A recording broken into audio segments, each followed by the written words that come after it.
सगळ्यांना नमस्कार. जे ऑनलाईन आहेत जे आणि जे ऑफलाईन आहेत त्या दोघांनाही शारीरिक आरोग्याकडे लक्ष देणे इतकंच मानसिक आरोग्याकडे लक्ष देणं महत्वाचं आहे. हे आपल्यासारख्या समाज कार्य करणाऱ्या किंवा समाजात वावरणाऱ्या लोकांना वाटतं. पण म्हणजे काय करायचं? मानसिक आरोग्य नेमकं काय? त्याचा अर्थ काय? काळजी घ्यायची म्हणजे काय करायचं हे आपल्याला कळत नाही. आपण आपल्या अंदाजाने चाचपडत असतो. पण मानसिक आरोग्यावरच आपलं सगळं अवलंबून असतं नक्की. त्यासाठी आपण असं खास ठरवलं. डॉक्टर सुरेखा पंडित ज्या सगळ्यांच्या मनाची नस पकडतात त्यांच्याशी बोलणं झालं तर ते आपल्या चिंतक पण आहेत की तुम्ही आमच्या स्टाफसाठी एक कार्यशाळा घ्या, आम्हाला सांगा. कारण आपले खूप ह्याचे प्रॉब्लेम येतात असं मला वाटतं. आपल्या खूप कधी कधी जातात, कधी कधी खुश असतो आणि मग आपण असं बोलतो की आजची हवा कशी आहे त्यानुसार त्या माणसाशी बोलायचं. असं नको व्हायला. कायमच हवा चांगली राहावी या दृष्टीने सुरेखाताईंना विनंती आहे. आमचे काही कार्यकर्ते म्हणजे ऑनलाईन पण जॉईन होणार आणि हा विषय खूप जिव्हाळ्याचा आहे. आम्ही सगळेजण समाजात पण वावरतो आणि स्वतःच्या आयुष्यात पण वावरतो आणि आम्ही 100% माणसं, त्यामुळे आमचं खूप असं असतं. तर त्या दृष्टीने तुम्ही आम्हाला सांगावं अशी विनंती करते. धन्यवाद मीनाताई आणि मीनाक्षीताईंनी खूपच मनावर घेतलं आणि त्यांनी असं माझ्यावर खूप मोठी जबाबदारी टाकली की मानसिक आरोग्याची संकल्पना ते का बिघडतं, ते कसं सुधारायचं आणि चांगल्या आपल्या हेल्दी लाईफसाठीच्या टिप्स की आपण फिजिकली तर खूप प्रयत्न करतो, एक्सरसाइज करतो, डाएट करतो किंवा या सगळ्या गोष्टी आपण फिजिकल आरोग्यासाठी खूप महत्वाच्या मानतो आणि बरेच आपण आता हेल्थ कॉन्शियस लोक आहोत त्यामुळे आपण काय काय करत असतो. तुम्ही लोक खूप समाजसेवा करता, खूप समाजासाठी काय काय करता, पण ते करत असताना कुठेतरी नकळतपणे आपल्याकडे दुर्लक्ष होतं आणि ते होऊ नये. ते आपलं मानसिक आरोग्य जितकं चांगलं राहील तितकं तुम्ही अजून उत्साहाने उमेदीने काम करू शकाल आणि स्वतःकडेही लक्ष दिल्याचं तुम्हाला समाधान मिळेल. त्यामुळे माझा छोटासा प्रयत्न आहे की तुम्हाला निदान बेसिक कन्सेप्ट आणि ते कसं चांगलं राखायचं याच्या संबंधीचं थोडं मार्गदर्शन करावं असं प्रयत्न मी नक्कीच करणार आहे. ही अगदी इन्फॉर्मल आपला कार्यक्रम आहे. तुम्हाला कधीही असं वाटलं की मॅडम त्याच्याबद्दल मला विचारायचंय, तुम्ही केव्हाही हातवर करून मध्ये माझ्याशी बोलू शकता. असं काही नाही की माझं पूर्ण झाल्यावरच बोललं पाहिजे असं नाही. खरं तर मानसिक आरोग्य ही संकल्पना इंटरॅक्टिव्ह पद्धतीनेच सोडवली गेली पाहिजे, कारण त्याचं इंटरॅक्शन झाल्याशिवाय तुमच्या मनात नेमकं त्याच्याबद्दल काय आहे हे मला माहिती नाही. थोडंसं एक लक्षात घ्या की फिजिकल आरोग्य म्हणजे काय तुम्हाला माहिती, तर ते पण सांगायला हवं की आपलं हेल्थ चांगली राहिली पाहिजे. आपलं BMI वगैरे आपण काही एवढं करत नाही, पण किमान आपलं आपण फिट असायला पाहिजे. आपण काही सुंदर शरीर अगदी स्लिम अँड ट्रिमच व्हायला पाहिजे असं नाही, ऍटलिस्ट आपण फिट असायला पाहिजे. हे आपलं फिजिकल आरोग्याची संकल्पना आहे. आता मानसिक आरोग्य म्हणजे तुम्हाला काय वाटतं, काय असेल मानसिक आरोग्य?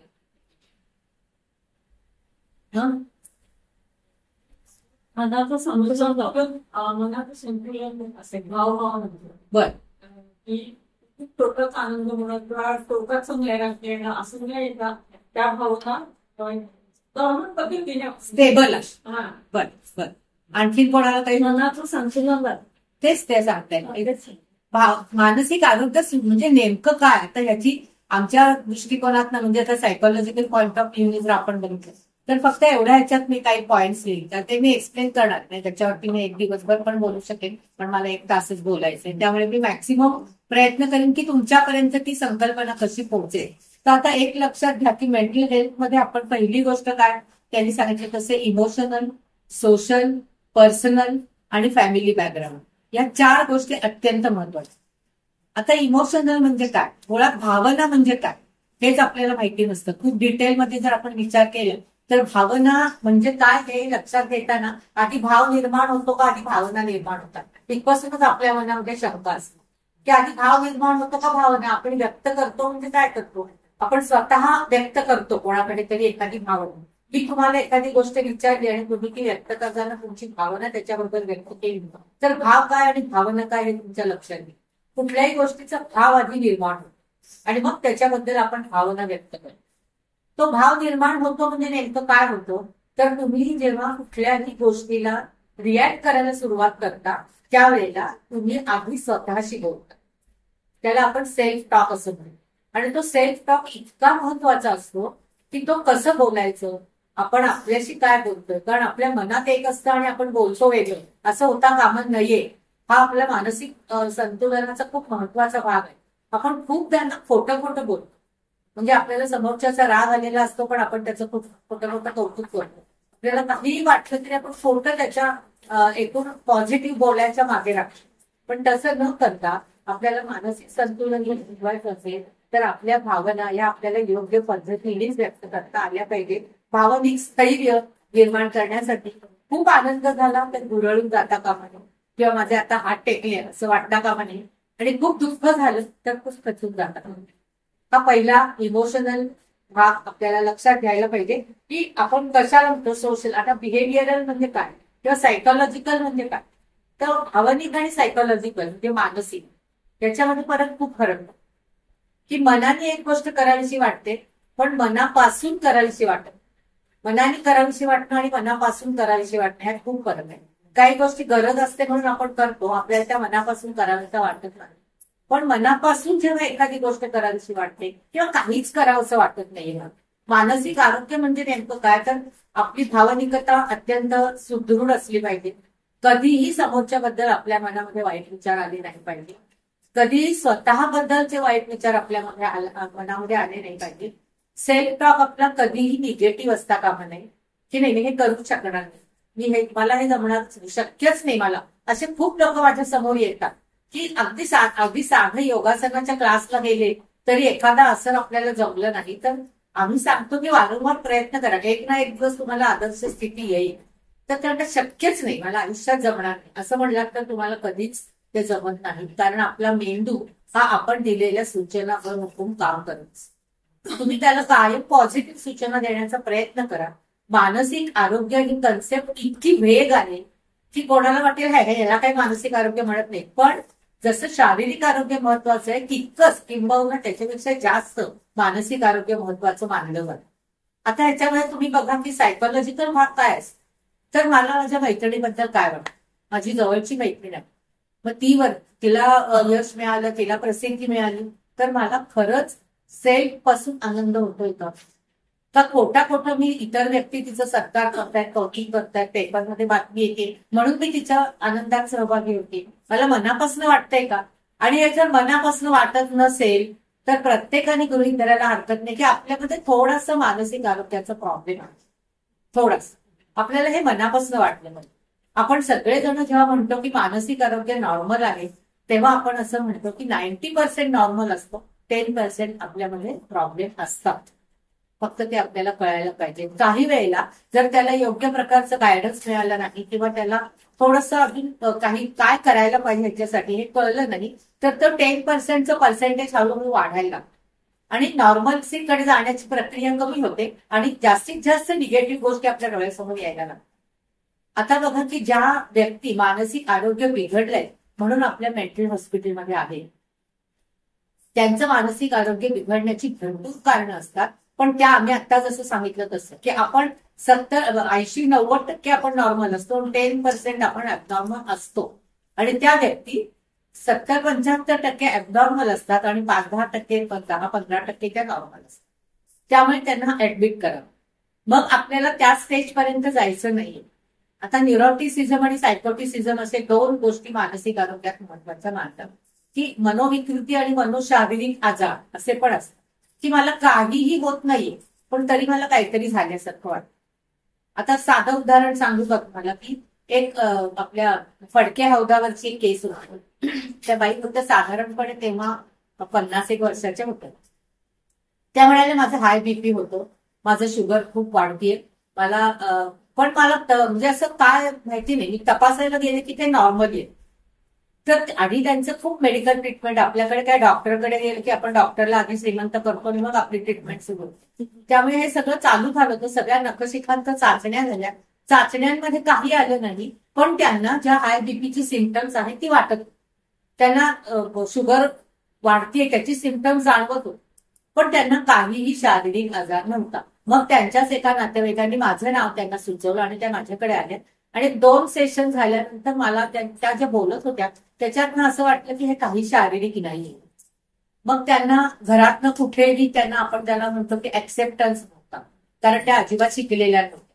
अगदी पूर्वीचे जे 7वी वगैरे झालं फायनल झालेल्या असायच्या बायका, तशा त्या फायनल झालेल्या होत्या. दोन्ही मुली उत्तम शिकलेल्या होत्या, नवरा चांगला नोकरीला होता, तर ते तिघे मिळून त्यांना ऍक्सेप्टन्सच नव्हता. त्यांना कमी लेखायची खूप. स्वयंपाक केला की छान झालाय म्हणायचे, कुठे बाहेर जायचं म्हणजे की तू कशाला बाहेर येते, तू घरातलं बघा मी येतो त्यावेळेला स्वयंपाक तयार पाहिजे. म्हणजे त्यांचा उपयोग हा फक्त घर सांभाळणं स्वयंपाक करणं एवढ्यापुरताच आहे. त्यांना काही से नव्हता, त्यांच्या कुठल्याही मताला घरात आधिक्य किंवा प्राधान्य दिलं जात नव्हतं. महत्वाचे डिसिजन त्यावेळेला टीव्ही घेणं म्हटलं तरी सगळे मिळून चर्चा करून आपण घेत असतो. तर हे कुठलंही त्यांना काहीही कळत नव्हतं आणि मग त्यांना ते मानसिक दडपण यायला लागलं की त्या कुठल्याही मोकळेपणाने बोलू शकत नव्हत्या. आणि मग त्याचा परिणाम त्यांना असं वाटायचं की बीपी वाढलाय, शुगर वाढले.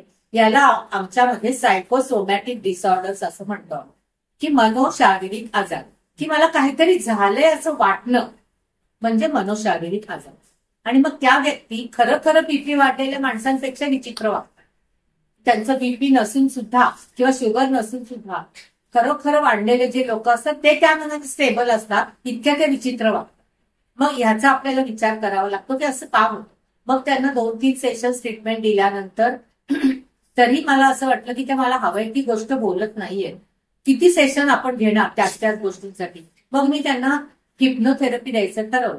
आणि हिप्नोथेरपी ही मानसिक आजारांवरती किंवा मानसिक हेल्थ चांगली राहण्यासाठी उत्तम असणारी थेरपी. म्हणजे आम्ही काही ते एंटरटेनमेंट प्रोग्रामसाठी हिप्नोटाईज करत नाही की कसं वाटतंय मजा करायला म्हणून, असं नाही करत. त्याच्यामध्ये फक्त तुम्हाला हे जे दोन आहेत आपले हात, हे फक्त असे हे करून एकात एक गुंतवून तुम्हाला असं उभं राहावं लागतं. ज्याला आम्ही हिप्नोटाईज करतो त्या माणसाचं, की जर मानसिक आरोग्य खूप डिस्टर्ब असेल तर त्याचे हे हात सुद्धा एकमेकात गुंतले जात नाहीत. हे गुंतवून उभं करतो आणि 0चा बल्ब समोर लावलेला असतो, बाकी सगळीकडे अंधार असतो. 0च्या बल्बकडे त्या माणसाला कॉन्सन्ट्रेट करायला सांगितलं जातं. तो कॉन्सन्ट्रेट करत असताना आम्ही त्याला आमच्या पद्धतीने काही सूचना देतो. पण त्याच्यात बऱ्याच सूचना आहेत आणि खूप व्हेरिएशन ऑफ साऊंड आपण ज्याला म्हणतो त्या याने आम्ही त्यांना त्या सूचना देतो. आणि एक 5 मिनिटात एक 10-15 वेळा आम्ही त्या सूचना दिल्या की तो माणूस हिप्नोटाईज होतो. तो अशा पद्धतीने हिप्नोटाईज झाला हे आपल्याला कसं कळणार. तर मग आपण हे जे असे गुंतवलेले हात असतात ते सोडवतो आम्ही. आणि ते सोडवल्यानंतर पटकन खाली पडले तर समजायचं की हा माणूस हिप्नोटाईज झाला. आणि मग तो हिप्नोटाईज झालेल्या माणसाला आपल्याला ट्रीटमेंटसाठी किंवा थेरपीसाठी काय हवंय त्याच्याकडनं हे काढून घ्यायचा प्रयत्न असतो. आणि तुम्हाला आश्चर्य वाटेल की सबकॉन्शियस माइंड हिप्नोटाईज केल्यामुळे स्टिम्युलेट होतं. ते स्टिम्युलेट झालं की आम्हाला जे हवंय आणि त्याच्या मनात पोलवर जे आहे की तो बोलू शकत नाही, तो त्या 5 मिनिटाच्या काळात बोलून जातो. आणि ते त्याला कळत नाही की हे आपण सांगितलंय समोरच्या. खूप तरी असतात ब्रेक झालेलं, म्हणजे कुठेतरी ह्याच्यात फसलेलं असतात, फायनान्शियल प्रॉब्लेम असतात, कुठेतरी हे तुमचं काय म्हणतो त्याला कोणीतरी कोणाला तरी ह्याच्यात फसवलेलं असतं, एकमेकांवर प्रेम असतं, ते सक्सेसफुल झालेलं नसतं. पण या गोष्टी सामाजिक दृष्टिकोनातून आम्हाला सांगायला त्यांना लाज वाटते. आणि मग त्याच्यामुळे मेंटल आरोग्यावर त्यांच्या मेंटल याच्यावर परिणाम होतो. तर तो होऊ नये म्हणून एक शेवटची थेरपी, म्हणजे जर तुम्ही बोलला नाही तर ही थेरपी वापरायला लागते. अदरवाईज कसं असतं की कॅथार्सिस हा भाग खूप महत्वाचा असतो. म्हणजे बोलणं खूप महत्वाचं असतं. तो आपण सुधारायचं कसं मेंटल हेल्थ त्याच्या वेळेला मी सांगेन. पण आता लक्षात घ्या की आरोग्य बिघडतच का मुळात. आपल्या सगळ्यांना आईकडनं वडिलांकडनं मिळालेले जे अनुवंशिक घटक असतात त्यानुसार आपले स्वभाव तयार झाले. काही व्यक्ती सगळ्या गोष्टी ओपनली बोलतात, सगळ्या समस्या सगळ्यांना सांगतात, म्हणजे आपल्या जवळच्यांना सांगतात आणि त्यांना नकळतपणे त्यांच्याकडनं सोल्युशन मिळून जातं. मानसिक आरोग्य जर बिघडू द्यायचं नसेल तर पहिली महत्वाची गोष्ट काय आहे तर आपण सगळं इतरांशी, म्हणजे आपले जे जवळचे लोक आहेत, जवळच्या मैत्रिणी असतात, काही नातेवाईक जवळचे असतात. मी असं म्हणत नाही की अगदी घरातलेच जवळचे असतात, काही वेळेला बाहेरची लोक जास्त जवळचे असतात. त्यांच्याजवळ थोडं मोकळं बोलावं की मला हा प्रॉब्लेम वाटतोय, मला कसं काय ह्याच्यात सोल्युशन मिळेल. आणि मिळतं आपल्याला सोल्युशन. म्हणजे हे मुळात तुम्हाला ती कन्सेप्ट समजावी म्हणून मी हे सांगते ते सुधारायचं कसं आणि त्याच्या टिप्स काय आहे ते आपल्या होईलच, पुढच्या काही भागांमध्ये तुम्हाला सांगितलं जाईल. पण मानसिक आरोग्य जर चांगलं ठेवायचा प्रयत्न करत असाल तर तुमचं थॉट प्रोसेस आधी बदलायला. आपली थॉट प्रोसेस थोडीशी निगेटिव्ह असते असं मला वाटतं. आता मी खूप प्रयत्न करते आणि मी खरं तर खूप वर्ष झाली मी या फील्डमध्ये काम करते. 82 सालापासून मी काम करते. जवळजवळ 42 वर्ष झाली आता मी या फील्डमध्ये काम करते. पण स्वतःवरती मी त्याच्यातल्या अनेक कन्सेप्ट वापरले आणि मग मला असं जाणवलं की नाही, आपण वापरल्यामुळे ह्याचा खरंच इतका उपयोग होतो तर हे लोकांपर्यंत पोहोचवावं. आणि म्हणून हा फक्त छोटासा प्रयत्न आहे. तर तुम्ही वापरून बघा मी जे जे काही सांगते ते, त्याचा तुम्हाला किती उपयोग होईल. आता तुम्ही म्हणाल की प्रत्येक वेळेला आपण हे दुसऱ्याला सांगायचं का?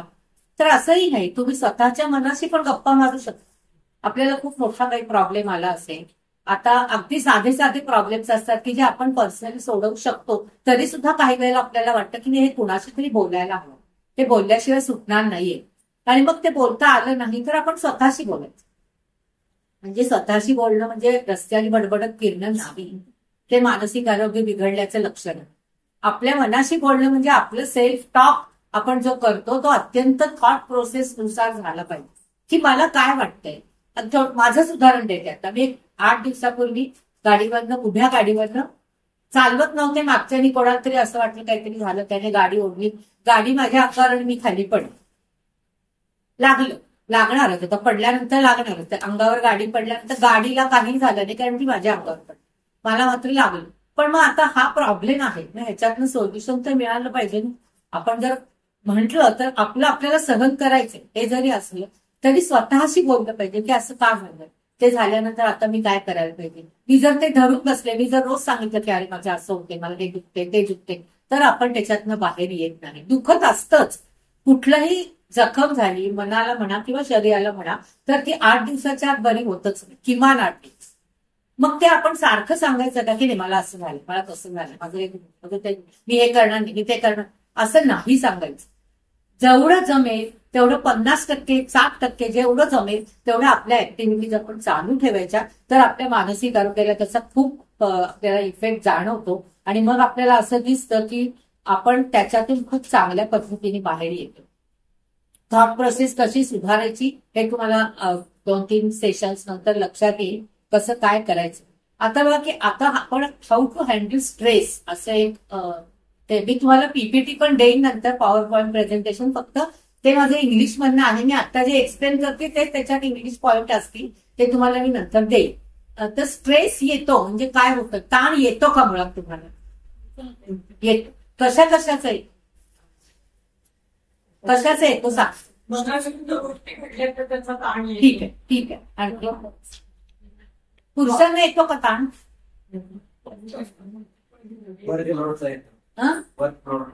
वर्कलोडचं ठीक आहे, प्रोफेशनल ठीक आहे, पण इंडिव्हिज्युअल म्हणजे घरात मला असं वाटतं की पुरुषांना बायकांपेक्षा जास्त ताण येतो, पण बायका जितकं स्ट्रेस आउट होतात तितके पुरुष होत नाहीत. पुरुषांना सुद्धा भरपूर ताण असतो, घरातला सुद्धा असतो, प्रोफेशनल तर असतोच, म्हणजे वर्कलोड जास्त असणं, ह्या सगळ्या गोष्टींचा असतो. पण तरी एक लक्षात घ्या की पुरुषांना फक्त कामाचा ताण जास्त असतो, म्हणजे वर्किंग याच्यातला वर्कलोडचा ताण जास्त असतो. बायकांना वेगवेगळ्या प्रकारचे ताण असतात. फिजिकल स्ट्रक्चर बायकांचं नॅचरली असं असतं की त्याचाही ताण येतो. त्याच्यानंतर मुलाबाळाचा बोला नातेसंबंध तो तर काय बाय डिफॉल्ट ताणच आहे, त्याला काही पर्यायच नाही. नातेसंबंधांचा ताण पुरुष आणि बायका दोघांना येतो, पण त्याचं मनावर लावून घेतात बायका जास्त, की ही काय म्हणेल, ती काय म्हणेल, मी असं वागलं तर हे कसं दिसेल, ते बायका जास्त. पुरुष त्याचं लेट इट बी असतं थोडंसं. पण आपण सुद्धा मानसिक आरोग्य जर फ्रेश राहिला असेल तर लेट गो ऍटिट्यूड डेव्हलप करायला पाहिजे. जाऊ मला आनंद मिळतोय ना ते मी करणार. आपण काही आपल्या प्रिन्सिपल्सच्या विरोधात जाऊन काही करत नाहीये, पण आपण खूप विचार करतो बायका बेसिकली, की हे कसं दिसेल, हे हा काय म्हणेल, तो काय म्हणेल. आणि हे आम्हाला खूप अनुभव आले त्याचे. कोणी काहीही म्हणलं तरी मी माझ्या स्वतःशी ट्रान्सपरंट आहे आणि मी फर्म आहे. मी जे करते ते चुकीचं नाही, मी कुठलंही अगेन्स्ट प्रिन्सिपल करत नाही. हे जेव्हा तुम्ही स्वतःला सांगा, म्हणजे ह्याच्यात शेवटी काय आलं की स्वतःशी बोला, स्वतःला ऍक्सेप्ट करा, मी जशी आहे तशी मी आहे.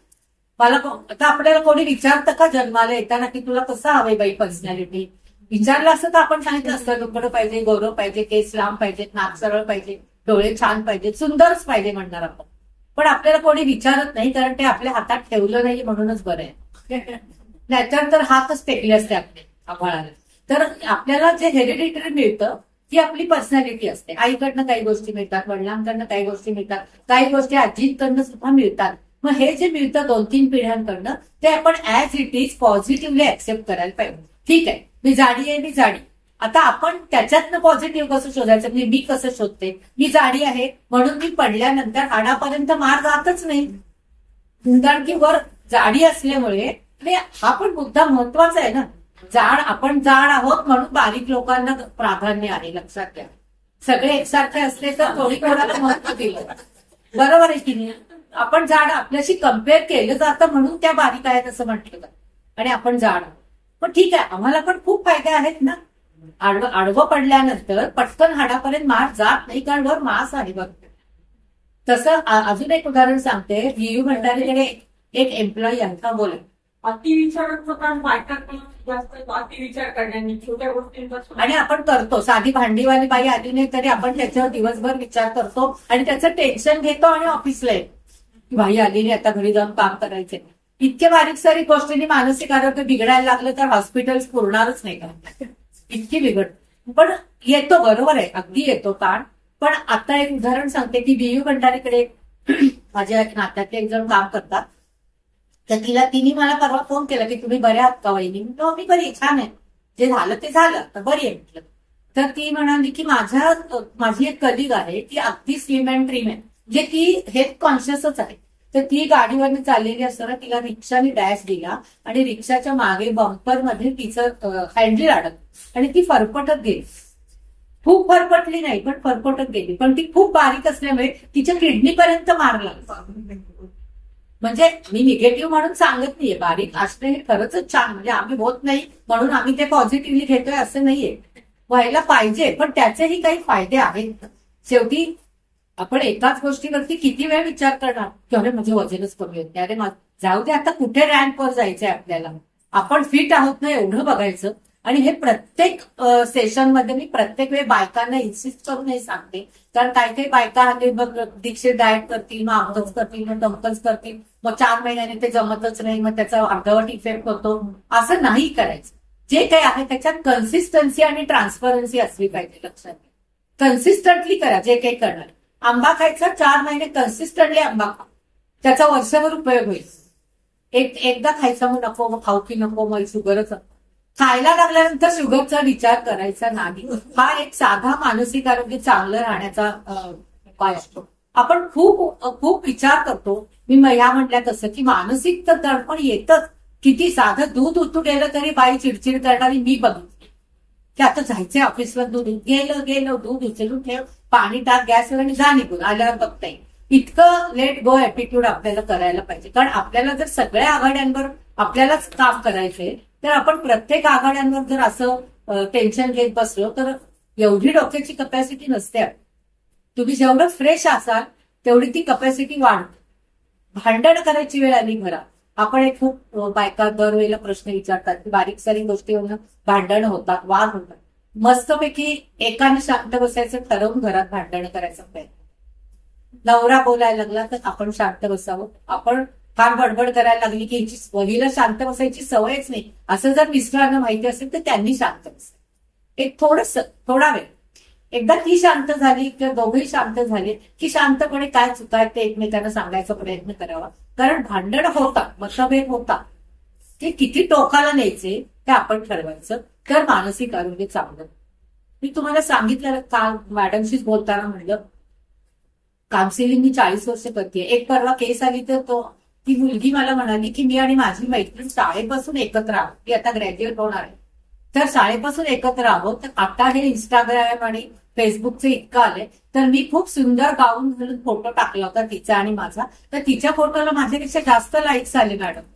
मग मी काय वाईट आहे का दिसायला. मग मला खूप टेन्शन आलं, मला स्ट्रेस आला आणि मला असं वाटलं की अरे आपल्याला काहीच किंमत नाही. म्हणलं अगं 50 जणांनी असं केलं म्हणजे तुला किंमत आहे का. आपली सेल्फ इमेज आपण स्ट्रॉंग करायला पाहिजे. मी सुंदरच आहे. मला कोणी विचारलं तर मी म्हणेन मी सुंदरच आहे. मी माझ्या दृष्टीने सुंदर आहे, तुमच्या दृष्टीने नसेल कदाचित, पण तिला इतकं समजावून सांगितलं की अक्षरशः ओक्साबोक्षी रडत होती. म्हटलं मला असं वाटलं याचा फार मोठा काहीतरी प्रॉब्लेम आहे, पण काही प्रॉब्लेम नव्हता. मी म्हटलं हा प्रॉब्लेमच नाही, याला माझ्याकडे सोल्युशन नाही. त्या अकाउंटवरनं बाहेर पड, अकाउंट बंद करून टाक, कारण तुला आज 1000 लोकांनी छान म्हणलं किंवा लाईक्स दिले तरी तू खरंच सुंदर आहेस का नाही हे तुझं तुलाच ओळखावं लागेल.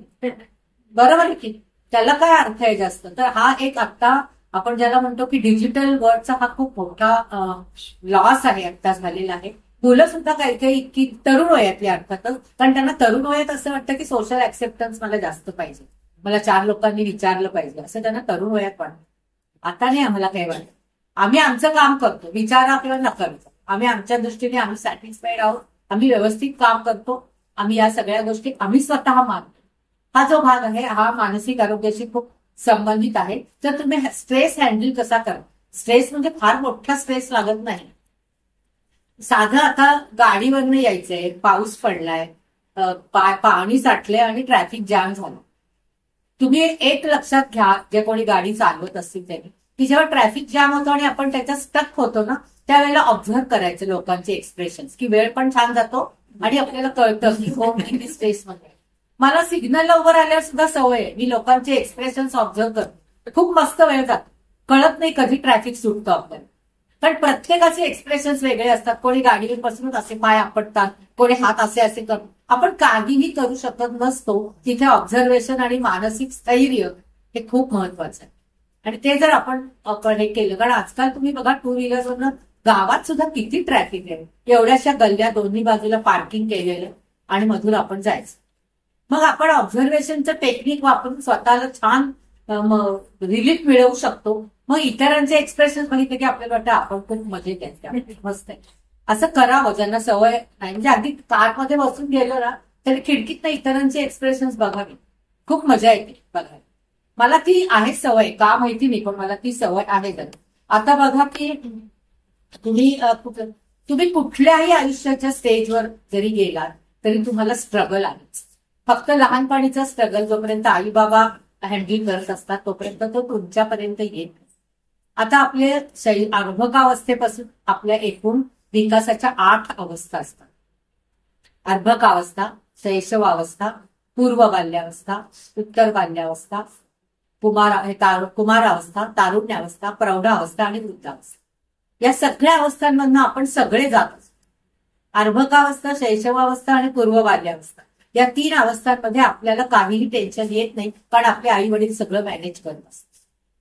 त्याच्यानंतर आपण जसं प्रायमरी शाळेमध्ये जातो, उत्तर बाल्यावस्था, सेकंडरी स्कूलमध्ये 5वी नंतर, तसं आपल्याला हळूहळू काही काही गोष्टी समजायला लागतात.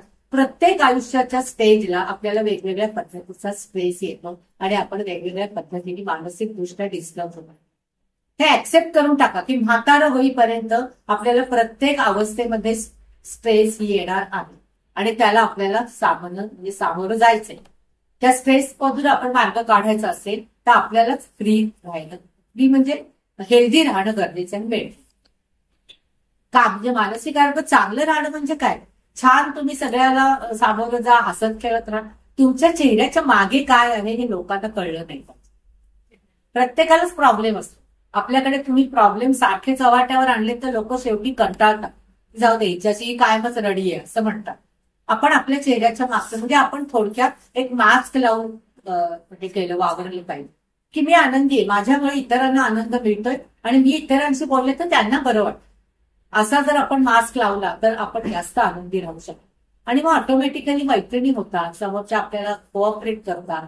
वेगळ्या विषयाने बोलावं. लाईफ हा एकच विषय नाहीये ना बोलायचा, कितीतरी विषय आहेत की त्याच्यात आपण छान गप्पा मारू शकतो, छान एन्जॉय करू शकतो. आता पुढच्या भागांमध्ये कळेलच की आणखीन काय काय करायचं आपलं मानसिक आरोग्य चांगलं राहण्यासाठी. त्यामुळे हा एक भाग आपल्या महत्वाचा लक्षात ठेवायला पाहिजे की प्रत्येक स्टेजमध्ये आपल्याला प्रॉब्लेम येणार. आपण इतकं सरळ शेवटपर्यंत म्हातारपणापर्यंत जाणार नाही. मग काही असू शकतं. फिजिकल प्रॉब्लेम तर हळूहळू नॅचरली आपल्या 45 नंतरच हळूहळू आपल्या शरीराचा ऱ्हास व्हायला सुरुवात. एक एक हाडं ठिसूळ होतात, ते काय होतं, त्याच्यात काही आणखीन काही आपले प्रॉब्लेम्स असतील तर आणखीन काही आपल्याला त्रास होतो. पण तो ऍक्सेप्ट करा. लहान मुलं, म्हातारं माणूस हे लहान मुलासारखं असतं आपल्यातलं लहान मूल जिवंत ठेवा असे आपण खूप हे ऐकतो किंवा वाचतो. पण लहान मूल जिवंत ठेवायचं म्हणजे काय करायचं? मॅच्युरिटीने लहान मुलाकडे बघणं म्हातारपणे जमलं पाहिजे. लहान मुलासारखं लहान असताना वाग. आपण लहान मुलांसारखं म्हातारे असताना वागायचं नाही. लहान मूल जिवंत ठेवायचं म्हणजे आपल्यामधनं थोडासा बिनधास्तपणा वाढवायचा प्रयत्न केला तर आपण खूप मोठ्या आजारांमधनं बाहेर येऊ शकतो. अजून एक छोटं उदाहरण सांगते की एक आता हे खूप व्हायरल झालाय व्हिडिओ फिरतोय बघा की रामरक्षेमधलं आपदामपे हत्तारं जे श्लोक आहे तो 21 वेळा म्हणायचा हातात पाण्याचं भांडं घेऊन 3 वेळा सकाळ संध्याकाळ दुपार आणि संध्याकाळ आणि ते पाणी प्यायचं. तर तुमचा डायबेटीस 0 लेवलला येतो किंवा इन्शुलिन कमी झाल्याच्या केसेस आहेत असं. तर आम्ही एक छोटासा प्रयोग केला. एक अगदी तरुण मुलगी गाडीवरनं जाताना असा तिला ऍक्सिडेंट झाला आणि ती कोमात गेली. ती कोमात गेल्यावरती डॉक्टरांनी, लहान मुलगी आहे तिची 3-4 वर्षाची, तर डॉक्टरांनी सांगितलं की अजून 1-2 दिवस आम्ही प्रयत्न करू पण अदरवाईज तिला कोमात असल्यामुळे काही ट्रीटमेंट देता येणार नाही तर तुम्ही घरी घेऊन गेलात तर चालेल. तर त्यांच्याच नात्यातलं कोणीतरी होतं तर त्या म्हणाल्या आपण रामरक्षा जर तिच्या डोक्याशी लावली तुम्ही 2-3 दिवस वाट बघणार आहात तर काय होईल. म्हणून त्यांनी रामरक्षा, ते आपल्या रामरक्षेमध्ये आपलं शारीरिक हे आहे बघा की हात कसे असावेत पाय, तर तो श्लोक ते रामरक्षा तिच्या डोक्याशी सतत लावून ठेवली. म्हणजे आपण ज्याला म्हणूया की अगदी बारीक आवाजात तिच्या कानाशी लावून ठेवली. आणि आश्चर्य म्हणजे 3ऱ्या दिवशी संध्याकाळी ती बोटांची हालचाल करायला लागली. आणि 5 दिवस सलग रामरक्षा ऐकल्यानंतर तिने हळूच डोळे उघडले. डॉक्टरांना सुद्धा आश्चर्य वाटलं. म्हणजे आपल्या श्लोकांमध्ये इतकं सामर्थ्य आहे, फक्त श्रद्धेने ते करायला पाहिजे. आपल्याकडे हल्ली विरोधासाठी विरोध करणारी लोक खूप वाढली की हे करून काय होते, असं नसतं. श्रद्धा ठेवून जर तुम्ही काही गोष्टी केल्या तर तुम्हाला असं दिसेल की अत्यंत उपयुक्त या सगळ्या गोष्टी आहेत.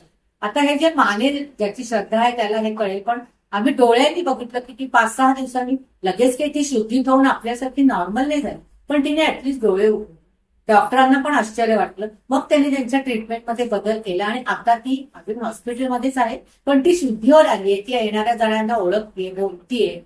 म्हणजे कोमात गेलेली व्यक्ती जर इतकी होऊ शकते तर पुढे औषधाने, आणि तिला ते सांगितलं की तू रामरक्षा ऐकलीस आणि तुला बरं वाटलं असं, तर ती आयुष्यभर आता रामरक्षेवरती विश्वास करेल की नाही. हे आपलं मानसिक आरोग्य की आपल्या सगळ्या ट्रॅडिशन्स, आपण महाराष्ट्र, आपलं हिंदू संस्कृती अशी आहे की आपण त्याच्यामधल्या सगळ्या गोष्टी ज्या आहेत त्या सायंटिफिकली, फिजिकली आणि मेंटली आपल्याला गरजेच्या. कुठल्या दिवसात काय करावं, काय खावं, होळी पौर्णिमेला गुळाचे हे पुरणपोळी का खावी, संक्रांतीला गुळाची पोळी का खावी, या प्रत्येकाला फक्त खाणं हा एकच उद्देश नाहीये. त्या प्रत्येकाला काहीतरी सांस्कृतिक महत्व आहे आणि ते जर आपण जाणलं तर आपली तब्येत खरंच चांगली. खूप गोष्टी अशा असतात की आता तर मुलांच्या समोर बोलायचं नाही, विरोधासाठी विरोध करणारीच मुलं आहेत. हे असं काय होतं का हे करून, कोणी सांगितलं वडाला फेऱ्या मारल्या की 7 जन्म हाच नवरा मिळतो, पण ही श्रद्धा आहे ना. असं तर कोणी सांगितलं पुढचा जन्म आपल्याला माणसाचा येईल, हे तरी आपल्याला कुठे माहिती. पण आपण श्रद्धेने काही गोष्टी करतो त्या जर आपण तशाच करत राहिलो तर आपलं मानसिक आरोग्य नॉर्मली बिघडत. बोला. बायकांच्या आरोग्याची बायकांशी काँग्रेस म्हणतोय की grass on the other side always looks clean, असा थोडा त्यांचा ऍटिट्यूड असतो बायकांचा. तर त्यामुळे त्यांना फार जास्त असेल ते कंपॅरिझन करणं म्हणा काही तिचं चांगलं माझ्यापेक्षा, असा कुठेतरी मानसिकता. तो तर पहिला मुद्दा मी सांगितला ना की कंपॅरिझन कधीच नाही करायची, स्वतःशी करायची. मी मागच्या वर्षी कशी होते आणि आता कशी आहे स्वतःशी तुलना करा ना. मी मागच्या वर्षी माझं वजन इतकं होतं, वजनाचीच फक्त म्हटले तर या वर्षी माझं इतकं वाढलं किंवा इतकं कमी झालं. करा, आपल्याला त्रास होणार नाही त्याचा. दुसऱ्याशी केलं की हमखास त्रासच होणार. किंवा मी मागच्या वर्षी स्वभाव कसा होता, मी फारच टेन्शन घेणारी होती, या वर्षी मी जरा फ्री झाली बरं का. आपल्याला आनंद मिळतो त्यात आपण आपल्याशी तुलना केली. कधीच समोरच्याशी करायची नाही. कितीतरी बायका, अजून शिकलेल्या बायका अशा आहेत की त्यांना हल्ली सगळं म्हणजे असं काय म्हणतात हायफाय लागतं आणि ते शेजारच्या घरात असलं की त्यांना आणखी वाईट वाटतं. आम्हाला नाही वाटलं कधी, काय माहिती आमच्या पिढीचा तो परिणाम असेल. आम्हाला कधीच असं वाटलं नाही की अरे आपल्या शेजारी किंवा आपल्या नातेवाईकांकडे हे आहे आणि आपल्याकडे नाहीये. तर असं काही गरज नाही, कुठल्याही गोष्टीची तुलना होऊ द्यायची नाही किंवा आपण करायची नाही, आणि ती केली तर आपण आपल्याशी करायची. वर्ल्ड हेल्थ ऑर्गनायझेशन जे आहे WHO, आम्ही बऱ्याचशा कन्सेप्ट त्यांच्या वापरतो. तर त्यांनी असंच सांगितलं की वेल बिईंग म्हणजे काय बेसिकली, चांगलं राहायचं म्हणजे काय? अरे तुम्ही कष्ट करताय, घरात कामं करताय, नोकऱ्या करताय, दिवसभर घरी जाऊन परत काम करताय, तरी जर तुम्हाला समाधान मिळत नसेल तर नोकरी करण्यात तरी काय अर्थ आहे?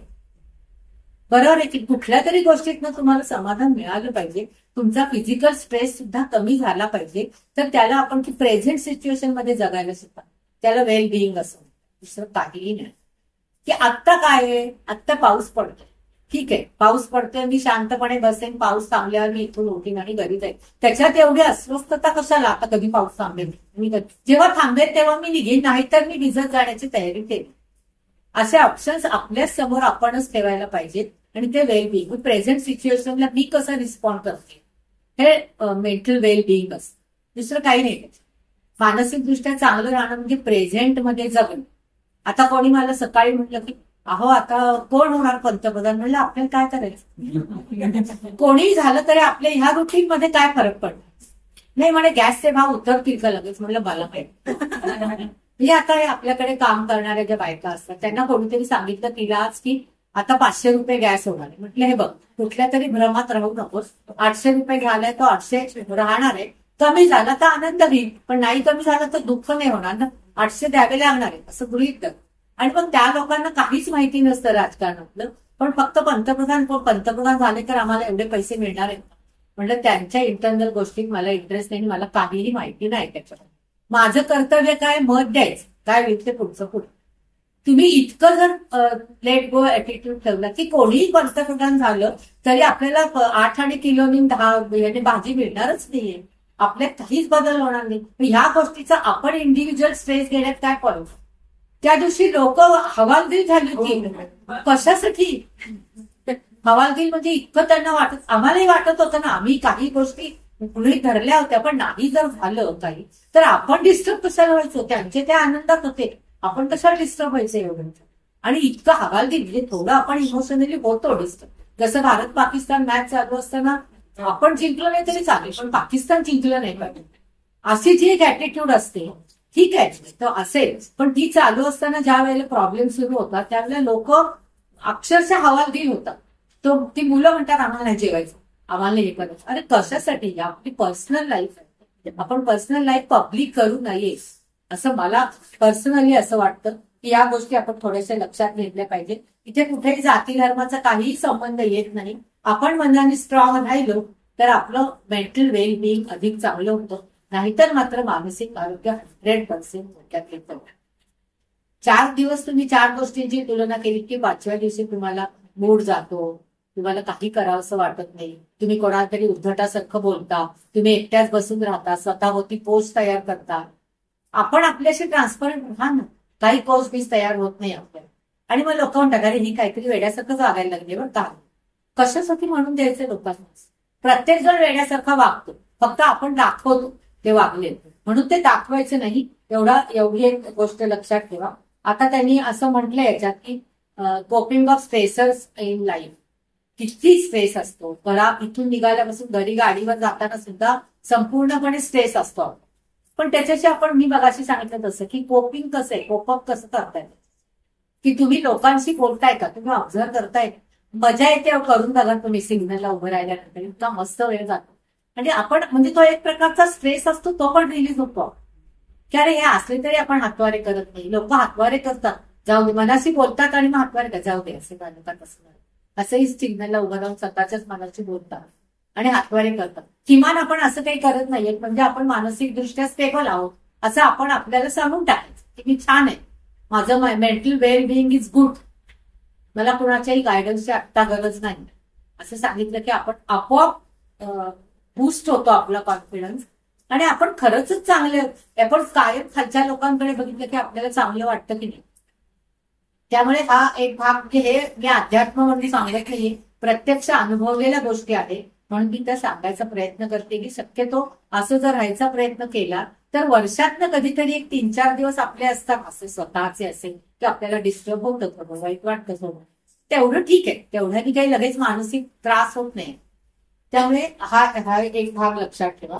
आता ह्या सगळ्यामध्ये जेव्हा मी म्हटलं की तुम्ही स्टेजला तो कसं त्याला सामोरे जात आहे त्याच्यामध्ये महत्वाचं काय, तुमची ऍबिलिटीज, तुमच्यामध्ये किती क्षमता आहे. तुमच्यामध्ये किती विशेष क्षमता आहे.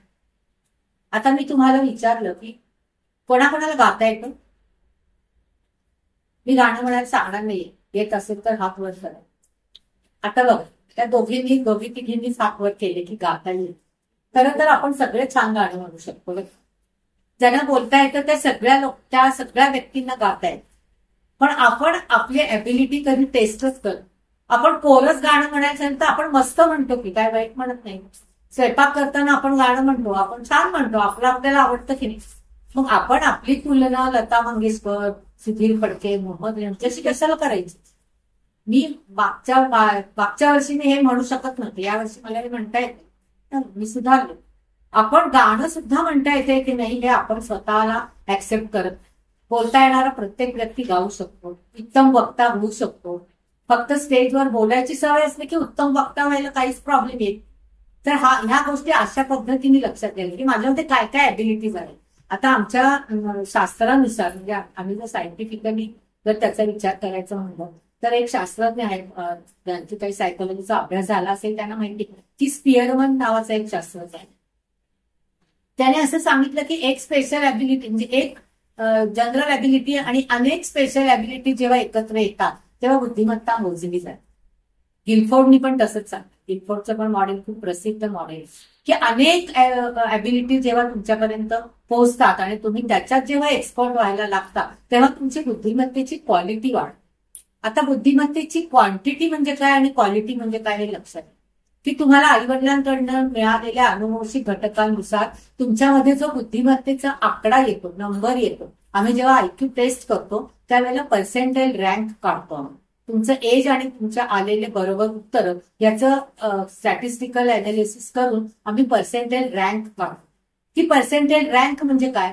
तर 100 मुलं जर तुमच्या वयाची घेतली तर तुम्ही त्या जितकी पर्सेंटाईल समजा 50% रँक आली तर तुमच्या वर 50 मुलं आली असा त्याचा अर्थ होतो. तर ती जेव्हा काढतो तेव्हा ती कधीच तो आकडा बदलत नाही आयुष्यावर. तो एकदाच आपण काढायचा असतो आणि ती क्वालिटी तीच राहते, क्वांटिटी तीच राहते. क्वालिटेटिव्ह चेंज मात्र आयुष्यभर बुद्धिमत्तेत होतं. म्हणजे ऍव्हरेज बुद्धिमत्ता असणारा मुलगा सुद्धा जर चांगल्या लोकांच्यात राहिला, चांगलं त्याने बघितलं, चांगलं वाचलं, चांगलं ऐकलं तर तो कुठच्या कुठे जातो. तो कंपनीचा CEO होईपर्यंत तो स्वतःची प्रगती करू शकतो. त्यामुळे ह्याला आपण असं म्हणू शकतो की बुद्धिमत्तेचा आणि ॲबिलिटीचा खूप मोठा संबंध असतो आणि त्या पद्धतीने आपल्याला पुढे जावं लागतं. आता बघा की कुठल्याही पद्धतीचा आपण मानसिक आरोग्याचा जर विचार केला तर असं म्हणतो की बिहेवियरल प्रॉब्लेम्स आपल्याला सर्वात पहिले दिसतात जेव्हा मानसिक आरोग्य धोक्यात येतात. आपण खूप विचित्र वागतो, आपल्याला कळत नाही.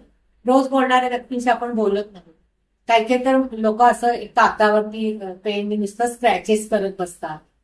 काय आता आम्ही जेव्हा टेस्टला बोलवतो मुलं तेव्हा मी ऑनलाईन घेत नाही त्याचं एकच कारण आहे की जेव्हा टेस्ट सुरू होतात तेव्हा त्यांना आम्ही जे सोडवायला देतो त्यावेळी ते पेन कसं धरतायत आणि ते किती त्या कागदावरती प्रेस करतायत ह्याच्यावर सुद्धा त्यांची मानसिकता कळते. की काही काही वेळेला कॅज्युअली करतात ते इतकं छान फ्लो मध्ये करतात, ज्यांना काही येत नसतं किंवा मानसिक ताण असतो ते असं दाबून करतात की मागच्या बाजूला उठतं इतकं दाब. तर हा जो भाग आहे हा साधारणपणे असा लक्षात घ्यावा लागतो की तुमची मानसिक अवस्था जशी असेल तसं तुमचं बिहेवियर चेंज होतं, वागणं चेंज होतं. कधी कधी चहा आपण सिनेमात बघतो बघा की सिगरेट ओढायची म्हणजे थोडकं टेबलाखाली टाकायची, कागदाचे गोळे करून फेकायचे, हे त्यांचा स्ट्रेस दाखवण्याच्या पद्धती आहे सिनेमात. तसं पर्सनल लाईफमध्ये सुद्धा होऊ शकतं की खूप स्ट्रेसफुल कंडिशनमध्ये काय वेळेला लिव्ह मी आलो हे तर तुम्हाला सगळ्यांना माहिती आहे, हे एक वाक्य सगळीकडे वापरलं जातं. पण एकटं राहून स्ट्रेस कमी होतो हा चुकीचाच सवय. एकटं राहून कधी स्ट्रेस कमी होणार? त्यावेळेस फक्त त्या माणसाला थोड्या वेळ एकटं ठेवा पण नंतर त्याच्याशी जास्त बोलतं करायचा प्रयत्न करावा. एखादी जवळची व्यक्ती जर गेली आणि त्याच्या बायकोला जर आपण भेटायला गेलो, मी एका केसकडे असं गेले होते तर ती रडलीच नाही. त्यांच्या घरची लोक सांगत होती त्या व्यक्तीला एवढा मोठा शॉक बसला की ती आदल्या दिवशी ते गेल्यापासून ती रडलीच नाही. मग आम्ही जाऊन काय केलं तिथे, आम्ही तिघे मिळून गेलो. आम्ही जाऊन काय केलं तर आम्ही विचारून घेतलं होतं काय झालं, कसं झालं, कसे गेले वगैरे. आणि मग ती सगळी सिच्युएशन तिच्यापुढे क्रिएट केली. ती क्रिएट केल्यानंतर ती ढसाढसा रडायली. तिला ते व्हिज्युअलाइज करायला लावलं की हे असं झालं, असं केलं. म्हणजे मग खरं त्यावेळेला गेल्यानंतर तो विषय बोलायचा नसतो, पण आम्ही बोललो कारण ती मोकळं होण्याची गरज. तिला एकटीला सोडून किंवा झोपेच्या गोळ्या घेऊन झोपवून ठेवून तो स्ट्रेस कमी होत नाही. त्यावेळेला आउटलेट लागतो, मेंटल कॅटॅर्सिस करावं लागतं. आणि ते केल्यामुळे ती त्याच्यातनं हळूहळू, मग ती 10 दिवस रडते, मग ती हळूहळू त्याच्यातून बाहेर आहे. हा जो भाग आहे हा लक्षात घेऊन, म्हणजे मानसिक आरोग्याशी संबंधितच या सगळ्या संकल्पना आहेत की आपण त्याच्यातनं बाहेर येण्यासाठी मुळात ते का बिघडतं हे कळलं पाहिजे. या सगळ्या गोष्टींमुळे ते बिघडतं. म्हणून आपल्याला हा इंट्रोडक्टरी एक पहिला भाग कळला पाहिजे की म्हणजे नेमकं काय होतं, मानसिक आरोग्य बिघडतं म्हणजे नेमकं काय होतं. तुम्ही आता इतकी लोक बघता, इतकं समाजकार्य करता, इतके खेडेगावातल्या लोकांचे प्रॉब्लेम्स बघता, त्यांनी तुम्ही नाही डिस्टर्ब होता तर तुम्ही अधिक चांगलं काम करू शकता. बरोबर आहे की? तुम्ही जर डिस्टर्ब झालात किंवा तुम्ही प्रत्येकाचा संबंध स्वतःच्या लाईफशी जोडायला लागला तर काही वेळेला असं होतं की तसं आपल्याला झेपत नाही ते, आणि मग आपल्याला आणखीन मेंटली अपसेट झाल्यासारखं वाटतं. त्यामुळे तो एक भाग आपल्याला लक्षात ठेवायला लागतो. आता बघा की तुम्ही इतर लोकांशी कसे संबंध ठेवताय हा एक तुमच्या मानसिक आरोग्याचा महत्वाचा भाग आहे. कसं बोलताय तुम्ही समोरच्याशी, इंटर रिलेशनशिप कशी आहे, घरातल्यांशी तुम्ही कसं बोलताय. काही वेळेला असं होतं की खूप मानसिक आरोग्य जर बिघडलेलं असेल तर ॲरोगन्स वाढतो, ऍग्रेशन वाढतं, खूप ऍग्रेशन वाढतो. बारीक सारीक गोष्टी असं दाखवतात बघा सिनेमात, कप फेकून देणं, ताट भिरकावून देणं, हे मानसिक आरोग्य बिघडल्याचीच लक्षण असतं. पण हे प्रत्यक्ष सिनेमातलं सोडून द्या, ते सगळंच काल्पनिक असतं. 3 तासामध्ये अनेक गोष्टी, आता तर 3 तास पण नाही, 2 तासामध्ये मुलं होऊन, ती मोठी होऊन, त्यांची मुलं होऊन, बऱ्याच गोष्टी सिनेमात होतात. पण काल्पनिक गोष्टी सोडून द्या. पण प्रत्यक्षात सुद्धा आपण जर आपल्याला खूप राग येत असेल, आपल्याला तो कंट्रोल होत नसेल, आपण त्या रागांमुळे काही जण अशी थरथरतात, राग यायला लागला, डोळे लाल होतात, म्हणजे काय होतं तर शरीरातली सिक्रिशन्स जी असतात, आपल्या शरीरावरती 6 महत्वाच्या ग्रंथी असतात की ज्यांच्यापासून आपल्याला संपूर्ण हेल्थ चांगलं ठेवण्याला मदत होते. त्यांच्यामध्ये कमी जास्तपणा झाला की मानसिक आरोग्यावर त्याचा परिणाम, म्हणजे इव्हन दिसण्यापासून परिणाम होतो. जर अननेसेसरी त्या ग्रंथींच्या सिक्रिशन मध्ये वाढ झाली तर चेहरा विचित्र दिसायला लागतो, डोळे मोठे होतात, कपाळ मोठं दिसायला लागतं, कधी कधी गाल आणि इथे आपण ज्याला टापसं आलं होतं तसं सूज आल्यासारखं दिसतं. हे सगळे त्या सिक्रिशन्स मध्ये बदल झाल्यामुळे निर्माण. त्यामुळे ऍग्रेशन आणि हे काय म्हणतो आपण त्याला, ॲरोगन्स, हे दोन्ही वाढलं नाही तर आपण जास्त लवकर कूल डाऊन जर झालो तर आपलं मेंटल आरोग्य, मानसिक आरोग्य अधिक चांगलं आहे.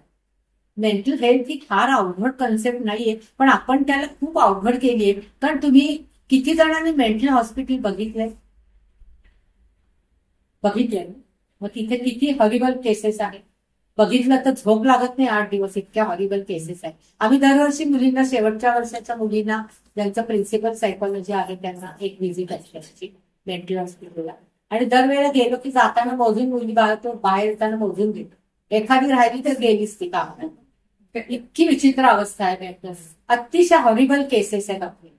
आणि साध्या गोष्टींमुळे स्ट्रेस आलेली लोक आहेत, त्याच्यातनं त्यांना न्यूरोटिक प्रॉब्लेम आले, त्याच्यातनं त्यांना सायकोटिक प्रॉब्लेम आले, स्किझोफ्रेनिक झाले, अशी कितीतरी लोक आहेत.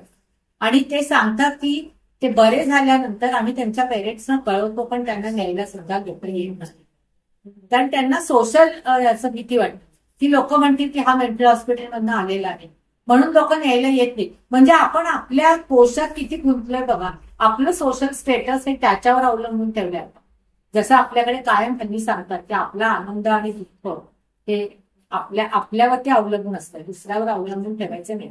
ती मला काय म्हणली मग मला दुःख झालं नाही, आपण आनंदातच राहायचं. समोरच्याला वाटलं पाहिजे अरे हिला इतकी बोलते तरी ही बिंदास आहे, असं समोरच्याला वाटलं पाहिजे. इतकं आपण आपलं मानसिक आरोग्य जर चांगलं ठेवलं तर आपण अधिक चांगल्या प्रकारे त्याच्यातनं बाहेर येऊ शकतो. आता बघा की कुठल्याही स्ट्रेसफुल मध्ये रिस्पेक्ट आपण स्वतःला दिला, आपल्याला आपल्याबद्दल रिस्पेक्ट वाटलं, आपलं सेल्फ रिस्पेक्ट चांगला असलं की मी हे करू शकेल, ठीक आहे माझ्यावरती संकट आहेत, मी त्याच्यातून मार्ग काढायला योग्य आहे, मी नक्की त्याच्यातून मार्ग काढेन, भले मला वेळ लागेल पण मी काढेन. स्वतःवरचा विश्वास, स्वतःवरचा रिस्पेक्ट आणि सेल्फ इमेज अत्यंत स्ट्रॉंग असली तर तुम्ही त्याच्यातनं लवकर मार्ग काढू शकता. आता हे बोलताना परवा मीनाताईंशी बोलता असं झालं की एज सुद्धा कसं ग्रेसफुली ऍक्सेप्ट करायला लागतं. आता हे सांगायची मला गरज वाटली, तो पॉईंट माझा याच्यात लिहून ठेवला त्या दिवशी, की एज आपलं वाढतं, वाढत्या एजनुसार आपल्यामध्ये बदल होणार ना. केस पांढरे दिसणार, भुवया पांढऱ्या दिसणार, कधी कधी आपण आपल्या इथे सुरकुत्या पडणार. पडू दे ना, जाऊ दे ना, ते एजचं ग्रेसफुलनेस आहे तो. नाही पडल्या तर आणखी छान दिसाल, पडल्या तरी छान दिसाल, कारण वय वाढतं तसं ते होणारच आहे. ते ऍक्सेप्ट करा. म्हणजे मी नुसती छान दिसायला पाहिजे, मी तरुण दिसायला पाहिजे, ही एकच कन्सेप्ट गृहीत धरून हल्ली खूप लोकांना मानसिक ताण येते. तुम्ही युट्यूबवर सुद्धा बघितलं असेल की चेहऱ्यावरचे रिंकल फ्री होण्यासाठी काय काय करायला.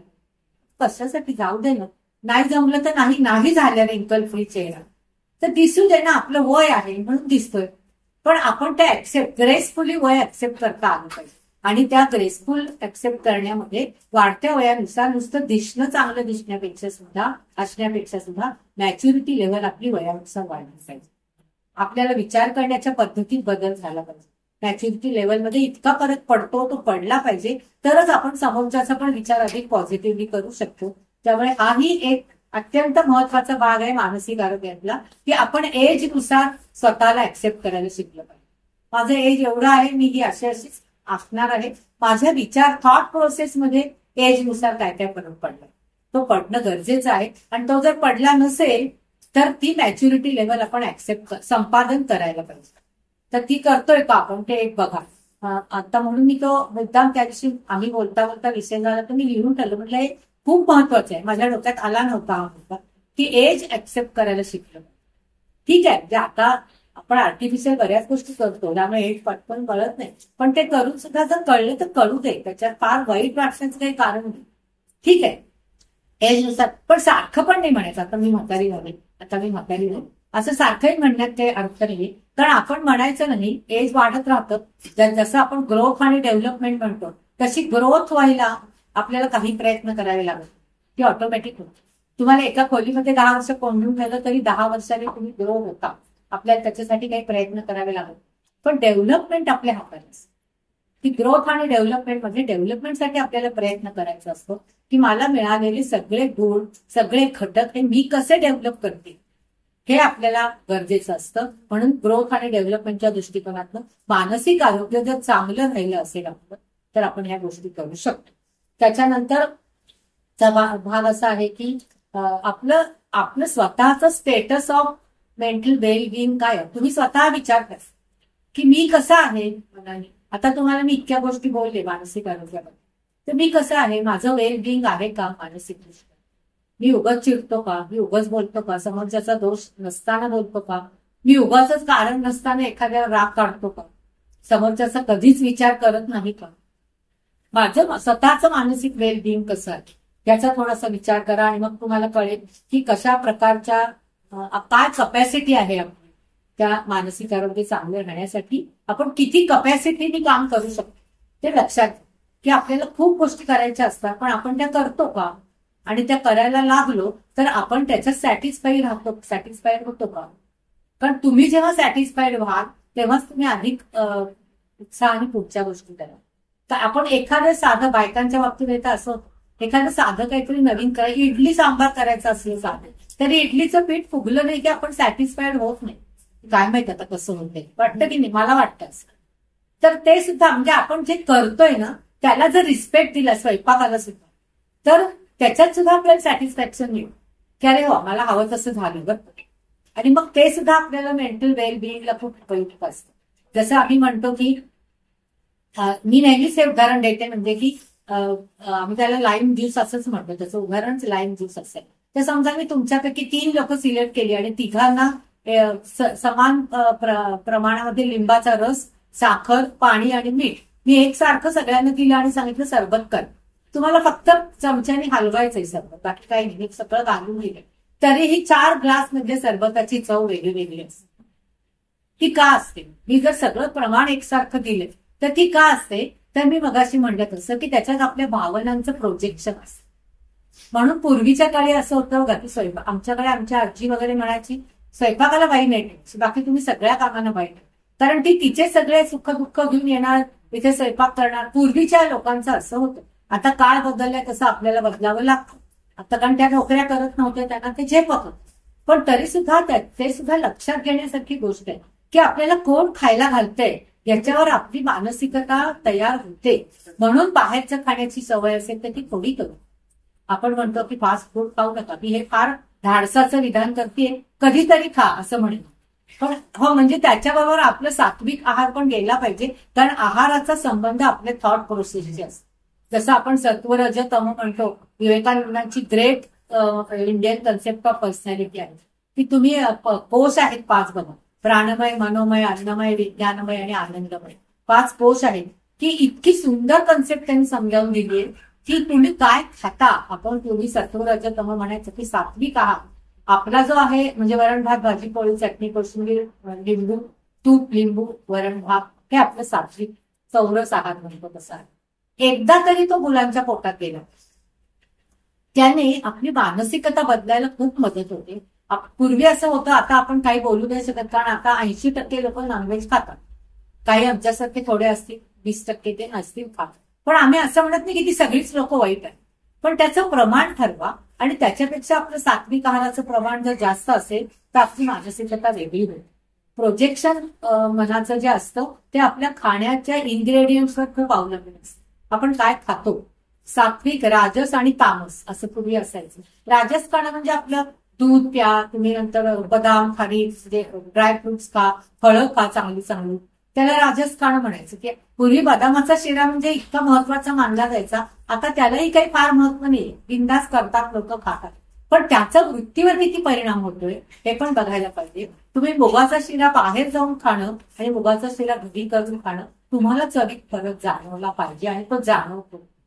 मी अजिबात अगेन्स्ट नाही की बाई ठेवू नाही स्वयंपाकाला वगैरे, असं मला वाटत नाही, कारण गरजेनुसार तेही करावं. पण कधीतरी आठवड्यातनं एकदा दोनदा तरी आपल्या हाताने करून काहीतरी मुलांना खायला घालायची सवय जर ठेवली तर त्यांच्या मानसिकतेत नक्की बदल होतो. आणि लहानपणापासून हे संस्कार मुलांवर करण्याची गरज असते आणि ते आपण करावे. आपल्या हातात जे आहे ते आपण करावं. इतके 5 कोश विवेकानंदांनी सुंदर सांगितले. मी तर म्हणजे एक तर त्यांचा अध्यात्म अतिशय सुंदर आहे आणि या 5 कोशांमध्ये आनंदमय, विज्ञानमय, मनोमय कशा ऍक्टिव्हिटीज करता, मानसिकदृष्ट्या कशा राहता, दुसऱ्यांना किती आनंद देता, काय खाता तुम्ही आणि तुम्हाला जनरल नॉलेज किती आहे, झालं. सगळी पर्सनॅलिटीचं एकत्रीकरण त्याच्यामध्ये आलं या 5 कोशांमध्ये. आणि हे सगळं जर नॉर्मल लेव्हलला असेल तर तुमची पर्सनॅलिटी उत्तमच होणार. तुमचं मेंटल वेल बिईंग कधीही बिघडणार नाही. विवेकानंदांची पुस्तकं वाचली असतील तर त्याच्यात त्यांनी दिलेलं आहे की मेंटल वेल बिईंगसाठी वेगळं काहीही प्रयत्न करावा लागत नाही. तुम्ही रुटीन एस्टॅब्लिश करा आणि कन्सिस्टन्सी ठेवा. रुटीन म्हणजे आज मी 6ला उठले, उद्या मी 7ला उठले, मग रविवार आहे मग मी 10ला उठले, मग 12 वाजता आंघोळ केली, 1 वाजता जे, असं नाही करत. काहीतरी कन्सिस्टन्सी पाहिजे. रविवारी जर सुट्टी आहे तर रोजच्यापेक्षा थोडं उशिरा उठला तरी सुद्धा तुमची कन्सिस्टंटली कामाची जर पद्धत असेल तर मानसिक डिस्टर्बन्स होत नाही. साधारणपणे तुम्हाला 10ला जर ऑफिसला पोहोचायचं असेल तर 9, 9:15ला तुमचं घरात सगळं काम, ऑफिसची तयारी करून तुम्ही तयार असलं पाहिजे. शेवटची 10-15 मिनिटं तुम्हाला ब्रीथिंग पिरियड मिळाला पाहिजे निघण्यापूर्वी. आणि मग तुम्ही ऑफिसला जर आला तर तुम्ही मेंटली स्टेबल व्हा. इथे मेंटली स्टेबल राहिला की इथल्या कामात चुका होत नाही किंवा तुम्ही डिस्टर्ब पण होत नाही आणि आपोआप तुमचं मानसिक म्हणजे मेंटल वेल बिईंग म्हणतो ते सुधारायला सुरुवात होते. त्यामुळे ही गोष्ट लक्षात ठेवा. बेसिकली तुम्ही नोकऱ्या करताय म्हणून आता आम्ही घरात आहोत तरी आम्ही रुटीन शक्यतो मेंटेन करू. तर रुटीन मेंटेन केलं तर आपल्या शरीराला, आपण ज्याला म्हणतो की आपलं जे बायोलॉजिकल क्लॉक असतं त्याला पण ती सवय लागते की ह्या वेळेला उठायचं, ह्या वेळेला झोपायचं, बरोबर त्यावेळेला भूक लागते, बरोबर त्यावेळेला चहा प्यायची इच्छा होते. ते तुम्ही मेंटेन करा. ते तुम्ही मेंटेन केलं की ते बायोलॉजिकल क्लॉक तुमची मानसिकता मेंटेन करेल. त्याला तुम्ही इतके डिस्टर्बन्स देता की आज मी 12 वाजता आंघोळ केली, उद्या मी 1 वाजता आंघोळ केली, उद्या मी पहाटे उठले, उद्या कधी उठलेच नाही, कधी मी जेवलेच नाही, आज मी जेवलेच नाही, आज मी वडापावच खाल्ला, असं शक्यतो करू नका. बायोलॉजिकल क्लॉक हा आपल्या मानसिक आरोग्यासाठी अत्यंत महत्वाचा असणारा घटक आहे. झोपायच्या वेळा सुद्धा आम्ही सांगताना मुलांना सांगतो, किती ऐकतात मला माहित नाही, पण शक्यतो 10:30 उशिरात उशिरा झोपावं आणि उशिरात उशिरा 6:30 पर्यंत उठा. त्याच्यापेक्षा उशिरा उठत असाल तर प्रयत्न करा लवकर उठायचा. थोडंसं रुटीन मेंटेन करायचा प्रयत्न करा. 100% होणार नाही तर 10 गोष्टी असतील त्यातल्या 5 गोष्टी तरी मेंटेन करा. मग हळूहळू पहिल्यांदा आठवड्याभरासाठी मेंटेनन्स करा. आठवड्याभर जमलं तर पुढे 15 दिवसासाठी करा प्लॅन. तर तो जमला तर महिन्याचा करा. एकदा महिनाभर तुम्ही कन्सिस्टंटली केलं की ती तुम्हाला सवय लागते आणि ते बायोलॉजिकल क्लॉक पण मेंटेन होईल. तर हे करायचा प्रयत्न केला तर आपल्याला मानसिक दडपण खूप कमी होईल. अशा आमच्या वेळेला मी रिकामी असते असं आपलं एकदा करून तुम्ही 9:30ला घरात निघत असाल तर 9:15 नंतर तुम्ही तयार असलं पाहिजे सगळं आवडून. 10 मिनिटं घरात रेस्ट करायची आणि मग निघायचं. मग तुम्हाला मानसिक आरोग्यात म्हणजे मानसिक डिस्टर्बन्स येणार नाही, आरोग्याच्या तक्रारी येणार नाहीत असं नाही, पण डिस्टर्बन्स तरी कमी होईल. हॅपीनेस कशाला आपण आनंद मानायचा हा एक महत्वाचा मुद्दा आहे. काही काही लोकांना आनंदच वाटत नाही कशातच, काहीही करायचं म्हणजे ज्याला कंप्लेनिंग पर्सनॅलिटी म्हणतो. पाऊस आला तरी कंप्लेंट, केवढा पाऊस, कसं जायचं घरी. पाऊस नाही आला तरी कंप्लेंटशी किती उकडतंय, आपली सहन होत नाहीये. थंडी पडली तरी म्हणायचं बापरे घेऊ. प्रत्येक गोष्टीला जर तुम्ही कंप्लेंट करायला लागला तर निसर्ग आपल्या मनाप्रमाणे बदलत नाही ना. आपल्याला निसर्गाप्रमाणे आपली मानसिकता बदलावी. आता माहितीये की सकाळी ऊन पडते, संध्याकाळी पाऊस येतो, तर डिकीमध्ये सनकोट, रेनकोट, गॉगल, टोपी सगळं असलं पाहिजे. सकाळी गॉगल टोपी राहून मस्त झोकात यायचं, संध्याकाळी रेनकोट घालून जायचं. पण त्याला इलाज नाहीये, आपण निसर्ग नाही बदलू शकणार. मग त्यांनी आपण मानसिकदृष्ट्या डिस्टर्ब व्हायचं का. कालचंच उदाहरण आहे. काल संध्याकाळी थोडासाच पाऊस आला. थोडासा पाऊस आला तर माझ्या एका मैत्रिणीने फुल स्कूटर कोट असतो तसं आणला होता. स्कूटरवर जायचं. तिला इतकं वाईट वाटलं, मी स्कूटर कोट आणला तरी आज पाऊस आला नाही. हे काय बावट पण आता तू तिकीट टाक स्कूटर कोट आणि जा, पाऊस नाही आला. त्याच्यात म्हणजे त्याचा डिस्टर्ब कशाला व्हायला पाहिजे ना. पण आला असता तर तो वापरता आला असता असा पॉझिटिव्ह विचार. इतक्या साध्या, तुम्हाला हे खूप फालतू उदाहरणं वाटतील पण इतक्या साध्या गोष्टींमधनं मानसिकदृष्ट्या डिस्टर्ब होतात. कारण ज्यांनी कधी मोठा डिस्टर्बन्स पाहिलेला नसतं म्हणून ते छोट्या छोट्या गोष्टींनी डिस्टर्ब होतात. जेव्हा मोठं संकट येतं ना समोर त्यावेळेला ते कोलमडूनच जातात, कारण त्यांना त्याला कोपअप कसं करायचं माहितीच नसतं. आणि त्याचं एकच कारण आहे की पॅम्पर करणाऱ्या व्यक्ती घरात असतील ना तर पॅम्पर करून घेणारे व्यक्ती पण वाढतात. ज्याला माहितीये की आमचं कोणी विचारच करणार नाही, आमचं आम्हालाच करायचंय, तेव्हा आपण अधिक स्ट्रॉंग होतो. फार लाड करणारे व्यक्ती असतील की मुलं पण कशी लाडोबा होतात बघतो आपण. त्याच्यामुळे पॅम्परिंग पण फार असता कामा नये. मानसिक आरोग्य धोक्यात येण्याचा ही खूप महत्वाची साईन आहे. आता पेरेंट्स जे आमच्याकडे येतात त्यांना आम्ही पहिली गोष्ट हीच सांगतो की फालतू लाड करू नका. मुलांचे लाड पेरेंट्स करायला पाहिजे, पण तोंडातनं बाहेर पडायचा अवकाश ती मागवू नका. रात्री 11 वाजता त्या दिवशी एक मुलगा सांगितलं होतं उदाहरण मला वाटतं. तो आला आणि तो म्हणाला की आई मला आत्ताच्या आत्ता मसाला दूध करून. त्याच्या आई म्हणली मी झोपले बा, मला कंटाळा आला तर मी आता करून दूध गरम करून तू कॉफी टाकून पी. तर तो म्हणला तू नाही का करून देणार. त्यांनी लगेच काय झोमॅटो का काय कसं मसाला दूध मागवलं आणि 15 मिनिटात ते हजर झालं बरं. आणि त्याची आई कौतुकाने मला सांगत होती की त्यांनी मला पण उठवलं, मी पण त्याच्यावर मसाला दूध दिला. म्हटलं माझ्यासारखी आई अशी तर कानफडत दिली, मी नसतं सहन केलं.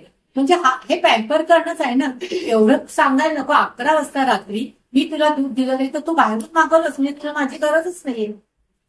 कशासाठी.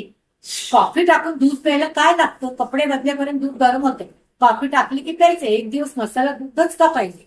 पण आता आजकाल सगळं बाहेरून मिळतंय, त्यांना माणसांची गरज नाहीये. आणि आई कौतुकाने मला सांगते तो नेहमीच असं करतो, पण आता मी काय करू. म्हटलं तू त्याच्याबरोबर खातेस म्हणल्यानंतर मी काहीच बोलू शकत नाही. 11 वाजता त्यांनी पिझ्झा मागवला तरी खाणार त्याच्याबरोबर. म्हणजे मानसिक आरोग्याची कन्सेप्ट पेरेंट्सनाच माहिती नाहीये की कसं डेव्हलप करायचं मुलांचं. त्यांना नकाराची सवय लावायला नको का. आयुष्यामध्ये अपयश येणार ना कधीतरी, ते अपयश सुद्धा पचवायला शिकलं पाहिजे. यशच मिळत जाईल असं नाही. आता 75% मार्क्स हे ऍव्हरेज मार्क्स झाले. आता माझ्या कॉलेजला आर्ट्सची पहिली लिस्ट गेल्या वर्षी 88ला क्लोज झाली. आर्ट्सची पहिली लिस्ट कट ऑफ 88 होता. मग तिसरी लिस्ट फार तर 85 पर्यंत क्लोज झाली. 85च्या अलीकडच्या लोकांनी काय करायचं. आर्ट्सलाही मार्क नाही मिळाले तर आर्ट्सलाही ऍडमिशन नाही मिळाले तर मग याच्यासाठी त्यांना आपण ओपनिंग दिली पाहिजे. त्यांचं मानसिक आरोग्य राखण्यासाठी आई वडिलांनी मदत केली पाहिजे. आई वडीलच म्हणतात काय बावळट आहेस तू, एवढं वर्षभर करून तुला एवढे सुद्धा मार्क मिळाले की तो मुलगा आहे त्याच्यापेक्षा कचरा. त्यामुळे आई वडिलांनाच मानसिक आरोग्य सुधारण्याची खूप गरज आहे. त्याच्याशिवाय ही कन्सेप्ट पुढे जाणार नाहीये.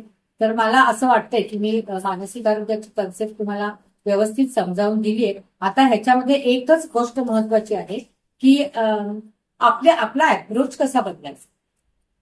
मिसिंग टाईम प्रिन्सिपल म्हणून एक आमच्यामध्ये प्रिन्सिपल आहे. कोणी जर तुम्ही इंग्लिश पेपर किंवा मॅगझिन्स वाचत असाल तर तुम्हाला ते माहिती असेल. मिसिंग टाईम प्रिन्सिपल अतिशय सुंदर प्रिन्सिपल आहे.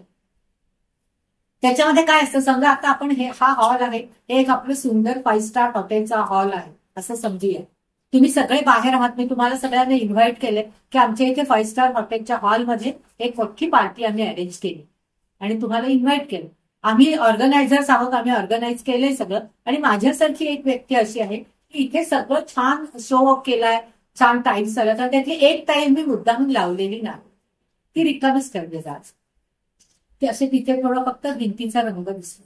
जेव्हा मी लोकांना बोलवले तेव्हा लोक आले, त्याच्यावरून मी ऑब्झर्वच करणार की तुम्ही काय काय, तुमच्या रिएक्शन्स काय काय आहेत सगळ्यांच्या. तर ज्या व्यक्तीचा अप्रोचच निगेटिव्ह असतो ना आयुष्याकडे बघण्याचा, तो काय करतो की तो आत आल्यावर बाकी इतकं सगळं छान आहे त्याच्याकडे न बघता तो विचारतो, मॅडम मी टाईल का नाहीये तिथे लागले, तेवढंच बघतो. मग तेवढं नोट डाऊन करून ठेवायचं, पुढे जायचं. बाकी सगळ्या गोष्टी इतक्या सुंदर असतात, तो टोकापर्यंत जातो पण त्याचं लक्ष टाईलकडेच असतं की ती टाईल का लावलेली. याच्यावरून कळतं की तो कधीच पॉझिटिव्हली विचार करू शकत नाही. अरे बाकी, मग मी त्याला म्हंटल की अरे बाकी इतकं सगळं चांगलं आहे, तुला तेच का दिसतंय? तर नाही, पण त्याची सगळ्या हॉलची शोभा जाते. शोभा जात नाहीये, तुझी मानसिकता तशी आहे. कदाचित ते डिझाईन म्हणून पण लोक बघतील. 50 लोकांपैकी 40 लोक चांगलं बघतात आणि 10 लोकांना ते दिसतंय. हे तुमच्या अप्रोचमध्ये फरक आहे ना. बघायचं कसं एखाद्या व्यक्ती, आपल्याशी बोलताना ती कोणत्या अप्रोचने बोलतीये हे जर कळलं तर समोरची व्यक्ती कधीच वाईट वाटत. जिथे वाईट दिसायला पाहिजे तिथे ती दिसते, तिथे नाही दिसायला पाहिजे. मुळात एक तर फेस रिडिंग आले पाहिजे. कोण खोटं आपलं कौतुक करतंय, कोण खरंच करतंय, कोण आपल्या खोटं खोटं हसतंय आणि किती छान झालं छान झालं आणि आपली पाठ वळली की आपल्याला नाव ठेवते, हे कळायची आत्ता फार गरज आहे. जसं आम्ही म्हणतो की टच थेरपी आणि ह्या पण गोष्टी खूप लक्षात ठेवायला पाहिजे होता. हा एक महत्वाचा भाग आहे. या सगळ्या गोष्टी पुढे आणखी डिटेल येतीलच आपल्या. आणि ग्रॅटिट्यूड हा एक शेवटचा मुद्दा आहे की आपण फिलिंग ऑफ ग्रॅटिट्यूड आपल्यामध्ये असलं पाहिजे की अरे मला 2 हात, 2 पाय, डोळे, कान, नाक, माझं सगळं शरीर देवाने उत्तम दिलंय. आज मी त्याची कृतज्ञता आहे, माझ्या मनामध्ये कृतज्ञता आहे. रोज सकाळी उठल्यानंतर 1 मिनिटाचं कॉन्सन्ट्रेशन तर मी घेणारच आहे, पण त्याच्यानंतर रोज उठल्यानंतर 1 हात जोडून पूर्वी आपण कराग्रे असं ते म्हणायचो, आम्ही म्हणायचो. लहानपणी आमचे बाबा त्याच्याशिवाय आम्हाला अंथरुणातून उठून द्यायचे नाही. पण आता ते नाही, ती म्हणते हात जोडून फक्त की जे मला मिळालंय त्याच्याबद्दल देवा मी कृतज्ञ आहे. म्हणजे मला जे श्वास मिळालाय तो पण मला कृतज्ञता आहे. मला जे चांगलं दिलंयस, कारण आपण जेव्हा हँडिकॅप बघतो तेव्हा आपल्याला हे सगळं धड मिळालंय त्याच्याबद्दल देवाचे आभार मानायला लागतात आणि ते मानावे. रोज आपल्याला जे मिळालंय त्याच्याबद्दल आभार मानावं, ग्रॅटिट्यूड असावं आपल्या मनामध्ये. आणि मग आपण आपला दिवस सुरू करावा. झोपताना पण म्हणावं आम्ही आज ठरवलं होतं ते सगळं छान झालं, देवा धन्यवाद. असं जर तुम्ही केलं तर आपल्याला एक प्रकारची मानसिक उमेद येते आणि त्याच्यातून आपली स्ट्रेस लेवल खूप कमी व्हायला मदत होते. प्रत्येकाच्याच घरी काही एकत्र कुटुंब गप्पा मारायला नसतं ना. आपण देवाशी गप्पा मारायलाच नाही, काय बिघडलं? त्याने एवढं सगळं दिलंय आपल्याला. तुम्ही ब्रह्मविद्या पण कोणी कोणी केलं असेल, त्याच्यामध्ये आहे बघा ते की रोज तुम्ही देवाला किमान एवढं म्हणा की मी सुंदर आहे, तरुण आहे, निरोगी आहे, ठणठणीत आहे, माझा सुंदर चेहरा स्मिता हास्याने उजळून निघालेला आहे, मी आनंदी आणि कृतज्ञ आहे. एवढं देवाला म्हणावं. आणि या श्वासाबद्दल आणि या प्राणाबद्दल आम्ही आनंदी आणि कृतज्ञ आहोत. एवढं म्हटलं देवाला की तुमची मेंटल वेलनेस 100% वाढतो. आणि तो वाढला की पुढच्या सगळ्या ऍक्टिव्हिटीजवर आपला परिणाम होतो. त्यामुळे मानसिक वेल बिईंग किंवा मेंटल वेल बिईंग हे त्या पद्धतीचंच असतं आणि ते डेव्हलप करण्याचं काम हे फक्त सेल्फचं आहे, स्वतःचं आहे. दुसरं आपलं मानसिक आरोग्य सुधारू शकत नाही. आपणच आपलं मानसिक आरोग्य सुधारायचे. काय काय गोष्टी सांगितल्या लक्षात आहेत? पहिली गोष्ट ऍक्सेप्टन्स पाहिजे, ग्रॅटिट्यूड पाहिजे, आभार मानले पाहिजे जे कोणी आपल्याला मदत करते ते. पूर्ण मनाने मोकळं झालं पाहिजे. कुठल्याही गोष्टीचा अतिरिक्त ताण घेतला नाही पाहिजे. स्ट्रेस लेवल आपण आपली मेंटेन करायला पाहिजे. तुलना स्वतःशी करायला पाहिजे. स्वतःला ऍक्सेप्ट करायला शिकलं पाहिजे, जसं आहे तसं. जे आहे ते माझं आहे आणि ते मी डेव्हलप करणार आहे. नंतर आपण दिसतो कसं याच्यापेक्षा आपण कशा आहोत याला महत्व दिलं पाहिजे. काय म्हणतो? मॅच्युरिटी वाढली पाहिजे वयानुसार. एज ग्रेसफुली ऍक्सेप्ट करायला शिकलं पाहिजे. त्याच्यानुसार मॅच्युरिटी वाढली पाहिजे आणि ह्या सगळ्यानुसार आपली मानसिकता बदलली पाहिजे. आणि मग आपणच आपलं सरबत करून प्या, आज प्या आणि उद्या प्या आणि 2 सरबतातला फरक बघा. म्हणजे आज तुम्ही फ्रेश असाल तर उत्तम लागतं, उद्या फ्रेश नसाल तर काहीतरी फरक वाटतो. खूप वेळा असं होतं बघा की आपण जर मूडमध्ये राहून स्वयंपाक नाही केला तर नेहमीसारखी नाही झाली भाजी, असं वाटतं की नाही कधी. त्यावेळेला भाजीचा प्रॉब्लेम नसतो, आपला प्रॉब्लेम असतो. त्यामुळे आपण जितकं पॉझिटिव्हली एखादी गोष्ट करू तितकं वेल बिईंग आपलं चांगलं मिळतं. मला असं वाटतंय की मी माझ्या याने पहिलं इंट्रोडक्टरी जेवढं एक्सप्लेन करायला पाहिजे तेवढं केलंय. तुम्हाला काही शंका असतील तर जरूर विचारा. पुढच्या सेशनला आपण त्याच्या टिप्स बघू की आता ते कसं बिघडतं आणि आपल्याला त्याच्यातनं कसं बाहेर यायचंय. या गोष्टी कसं बिघडते ते मी आता सांगितलंय, आता बाहेर कसं यायचं आणि डेव्हलप कसं करायचं त्या गोष्टी पण आपल्याला सांगायचं. आणि मला स्वतःबद्दल विश्वास पाहिजे, स्वतःबद्दल आदर पाहिजे, स्वतःबद्दल आनंद आपण स्वतः घेतला पाहिजे आणि स्वतःला स्वीकारलं पाहिजे. या 4 गोष्टी अजून एक 5 सेल्फ इमेज, सेल्फ रिस्पेक्ट, नंतर ऍक्सेप्टन्स, त्याच्यानंतर ग्रेसफुल ग्रेसफुली ऍक्सेप्ट करायचं, ही 5वी गोष्ट. मला असं वाटतं की मी माझ्याकडून मॅक्सिमम एक्सप्लेन करण्याचा प्रयत्न केलाय. आता तुम्ही सांगा मला तुम्हाला काय वाटेल, काही कळलं का, म्हणजे त्याच्यातनं आपण काही आपल्यात बदल करू शकतो असं वाटतंय का, स्वतःमध्ये बदल करू शकतो असं वाटणं ही सुद्धा आपली मानसिक आरोग्य सुधारण्याची पहिली स्टेप असू शकते. तुम्ही जर असं म्हणलात की माझ्यामध्ये काही चुकाच नाहीये मग मी काय बदलणार, तर मग नाही सुधारणार असं बोला. पाणी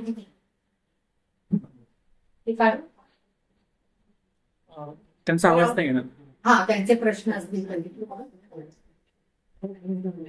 तुम्हाला काय विचार, पुरुष लोकांनी बोलायला हरकत नाही, बिनधास्त बोला काय विचारायचं असं, कारण त्यांचंही मानसिक आरोग्य महत्वाचंच आहे. पुरुष जर मानसिक बाबा हॅपी असतील तर घर आपोआप हॅपी होतं. तुम्ही लोकांनी चिडचिड केली की घरात चिडचिड व्हायला ते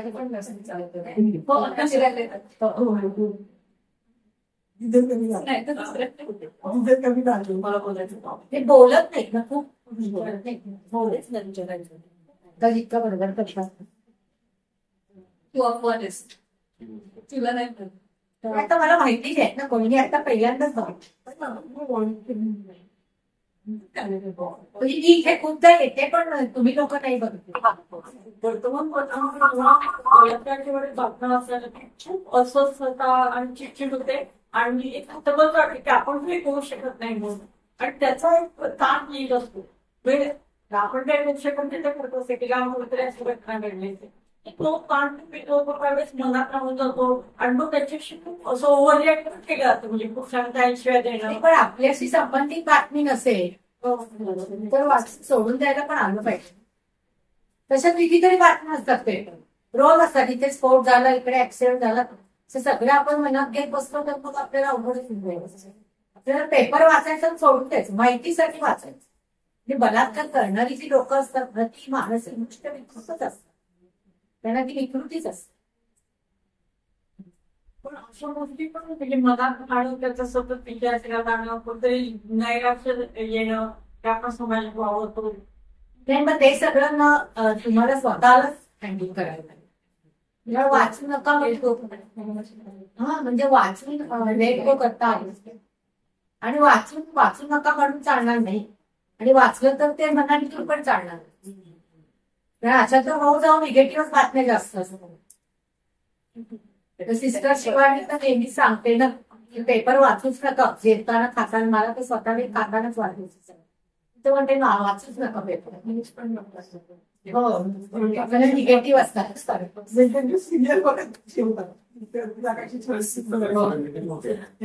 सिरियल सगळ्यात निगेटिव्ह आणि बायका सगळीकडे गेले,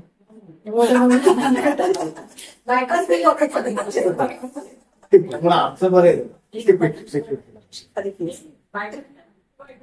हे पण पुरुष नाही कशी बायका अजून पाणी आता येत नाही खरं म्हणजे, पण येतं. पण एक कधीतरी बातमी केली होती की गुजरातला एक 7 दिवसात 7 प्रमाणात इंटर नातेवाईकांना काय करायचं? रडायचं कसं? असं क्रॅश कोर्स आपण रडायचं कसं, हसायचं कसं, असे कोर्स करून नाही आपल्याला करता येत.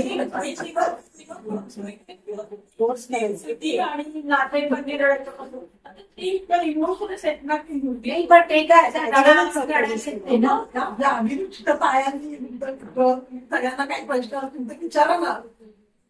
त्या भावना असतात त्या कधी निर्माण होती सांगता येते. Hobbies also plays. त्या आता नंतर येणार.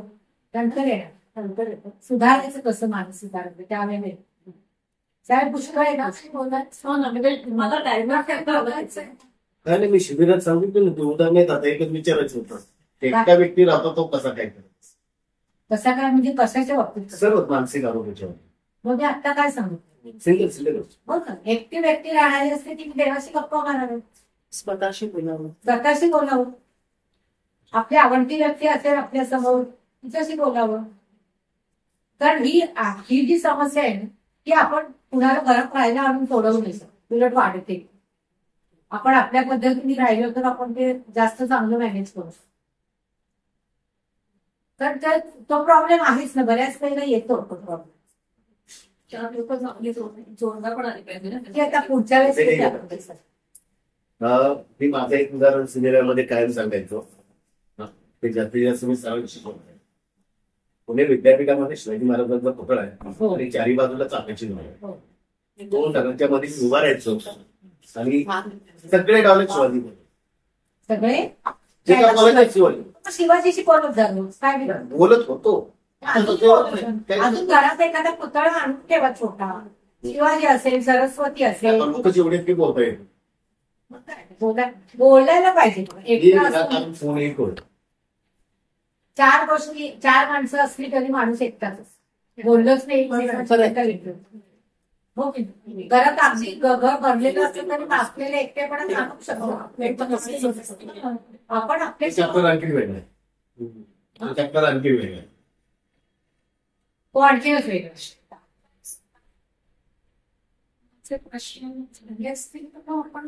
हा झाल्यास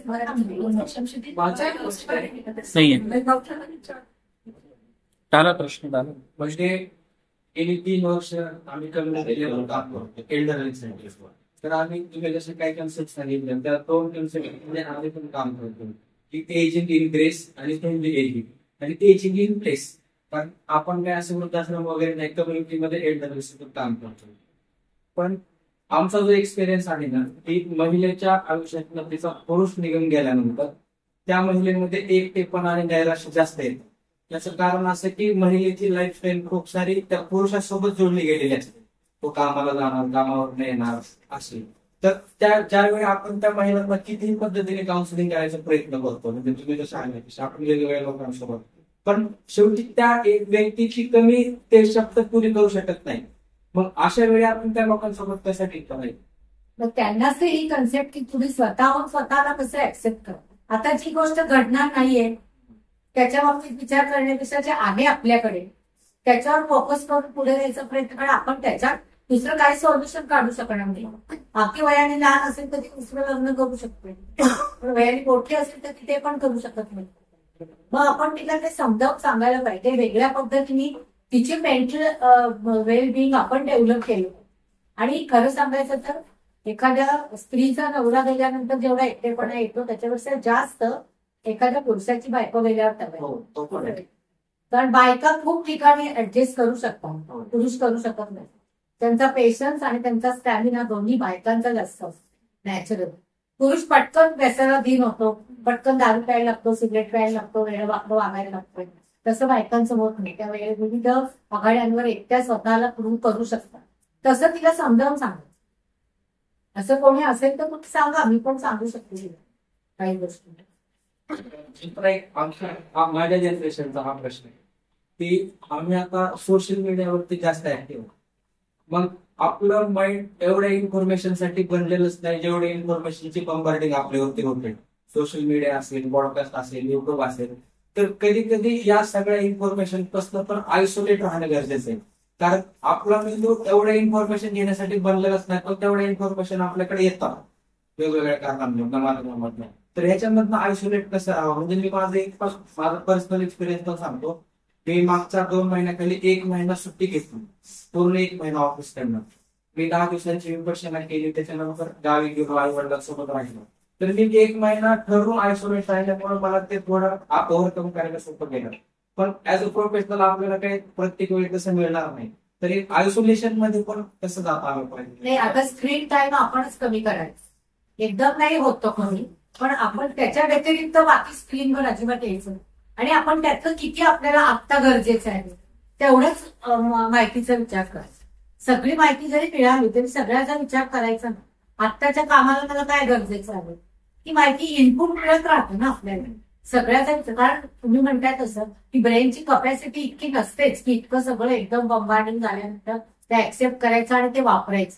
आणि त्याने सुद्धा मानसिक ताण येतो, बरोबर. आणि स्क्रीन टाईममुळे आधी अपेक्षा त्यांनी मानसिक ताण येतो. पण तो आपण गरजेपुरतं आहे तेवढी इन्फॉर्मेशन डोक्यात ठेवायची, बाकीची जेव्हा लागेल तेव्हा परत वाचायचं. तर आयसोलेशन आपल्यालाच करायचं. 1 महिनाभर आयसोलेशन केल्यानंतर सगळं टेन्शन कमी होईल असं नाही. त्याच्यापेक्षा रोज जर 5 तास स्क्रीन समोर असाल तर 4.5 तास बसायला, मग 4 तास करायला. आणि वरून स्क्रीन टाइम कमी करायचा. रोजचा थोडा थोडा कमी केला की तुम्हाला रिलीफ मिळेल. एकदम महिनाभर पूर्ण स्क्रीन टाइम पासून बाजूला जाईल. तर त्याला आपल्याला पर्याय नाही, इन्फॉर्मेशन मिळतच राहतं. त्यातलं सगळंच आपण घ्यायचं असं नाही, काय आपल्याला हवंय तेवढंच आपण घ्यायचं. आता तुम्हाला लोकांना सवय लागली की गुगलवर किंवा युट्यूबवर पटकन एखादा टॉपिक टाकला की त्याच्यावर डीप सारी इन्फॉर्मेशन तुम्हाला मिळेल. आम्हाला ती सवयच नव्हती ना, आम्ही पुस्तकं वाचून काय करायचं ते करायचं. त्यामुळे आम्हाला लिमिटेडच मिळायची, मग ती आमच्या मेंदूत तेवढी राहायची. आता इतकी इन्फॉर्मेशन मिळते त्यातली आपल्याला गरजेची तेवढी बघायची, बाकी सोडून द्यायची. तरच तुमचं हे कमी होईल, म्हणजे ताण वाढेल. अजून बोलायचं तर इन्सिक्युअर वाटतं म्हणजे आपल्या बाबतीत असं स्वान नसतं तरी इन्सिक्युअर वाटतं. त्याने अस्वस्थ राहते, मन लागत नाही मग. पण अशा होत्या वेळेस आता काय सांगू का, हे आपण फक्त मानसिक आरोग्य म्हणजे काय एवढंच असतात. आता ते सुधारायचं कसं, पुढे काय करायचं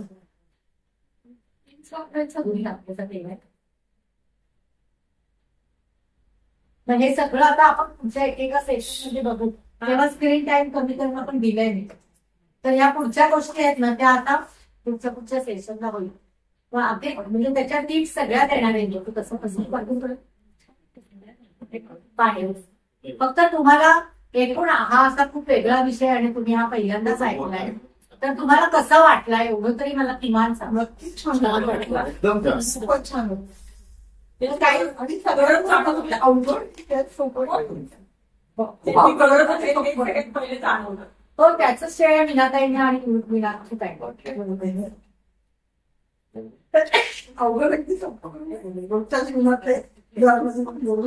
त्याची गरज वाटणं आणि त्याच्यावरती कार्यक्रम ठरवणं हे या दोघींचं काम. थँक्यू. हा विषय आम्ही खूप वेळा बोललो. मला एकच समजायचं की हा इंट्रोडक्टरी नाही, आपण एक मालिका ठरवली दर गुरुवारी तास घ्यायचं की हा वेळ सगळ्यांना सोयीचा आहे, त्यांनाही सोयीचा आहे. आणि साधारण 4 गुरुवार तर हे चालेल असा माझा अंदाज आहे. आणि शेवटच्या गुरुवारी मी तुम्हाला मेडिटेशनचं जेव्हा महत्व सांगणार आहे तेव्हा मी थोड्या वेळ घेणार आहे. म्हणजे पॉझिटिव्ह थॉट प्रोसेस विकसित करण्यासाठीच, जसं मी आल्यावर पहिल्यांदा बोलले होते की फिजिकल जिम असते फिजिकल फिटनेससाठी, आपण फिजिकल फिटनेसचा पण विचार करतो, तसं मानसिक फिटनेससाठी मेंटल जिम करते. म्हणजे माझे मेंटल जिमची संकल्पना सायको जिम म्हणून एक संकल्पना मी राबवतो. त्याचा एक सेशन शेवटच्या तासात शेवटच्या ह्याला आपण घेऊ. आणि त्याच्यात मग सायकोलॉजिकल योग निद्रा शक्यतो ती मी यांना आणून देणार आहे. म्हणजे आवाज मोठा झाला तर तीच राहणार, पण जर आवाज मोठा नाही झाला तर स्वतः बोलली आणि तुम्ही फक्त शांत बसायचंय ते मी सांगेन. आणि त्याचा 100% मी इतक्या वर्षाच्या अनुभवाने सांगते की 100% तुम्हाला त्याचा फायदा होणार आहे. तर तुम्ही त्याच्यातल्या 50% ट्रिक्स जरी आत्मसात केलं तरी तुम्हाला स्वतःलाच असं वाटेल की आपल्यात खूप फरक पडतो. एक प्रश्न विचार, मॅच्युरिटी म्हणजे नक्की काय असते? म्हणजे कुठली मॅच्युरिटी इन जनरल शारीरिक मॅच्युरिटी तर तुला माहिती. शरीर वाढल्यानंतर जे आपल्या ग्लँड्स मी बघाशी म्हटलं 6 प्रकारचे असतात, त्यांच्याकडून होणारी सिक्रिशन्स ही वयानुसार वाढतात. त्यामुळे स्त्रीला स्त्रीत्व, पुरुषाला पुरुषत्व प्राप्त होतं. ही मॅच्युरिटी फिजिकल आहे. त्याच्यानंतर मेंटल मॅच्युरिटी म्हणजे मी मगाशी सांगितलं ना की आपण असं म्हणतो की प्रत्येक माणसामध्ये एक लहान मूल दडलेलं असतं. पण आपण 60 वर्षाचा माणूस जर लहान मुलासारखा टाळ्या वाजवून आपला आनंद म्हणजे लहान मुलासारखा व्यक्त करायला तर ते आपल्याला इमॅच्युअर्ड वाटतं. बरोबर आहे. आनंद किंवा कुठलीही भावना व्यक्त करायच्या पद्धती या वयानुसार बदलल्या पाहिजे. त्याला आपण मॅच्युअर. पूर्वी मग आई ऑफिसला जायची, एक रावळगावचं चॉकलेट असेल 5 पैसे. 5 पैशाच्या एका चॉकलेटावर आपण दिवसभर आईचं ऐकतो की आल्यावर आपल्याला चॉकलेट. बरोबर. ही त्यावेळेची लहानपणीची आपली मॅच.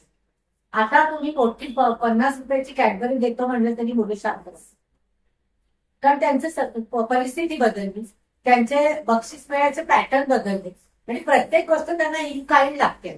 तुम्हाला काय देणार मी हे केलं तर असं म्हणतात. आपण सारखं म्हणजे मी असं केलं तर तू काय करशील माझ्यासाठी. तर तिथे सुद्धा इन्व्हॉल्वमेंट आणि डेडिकेशन खूप कमी नाही. तर मॅच्युरिटी ही वयानुसार आली पाहिजे. वयानुसार आपल्या मानसिकतेत बदल झाला पाहिजे. आपण राग व्यक्त करताना लहानपणी करत होतो तसं आता करायचं आपल्याला कळलं.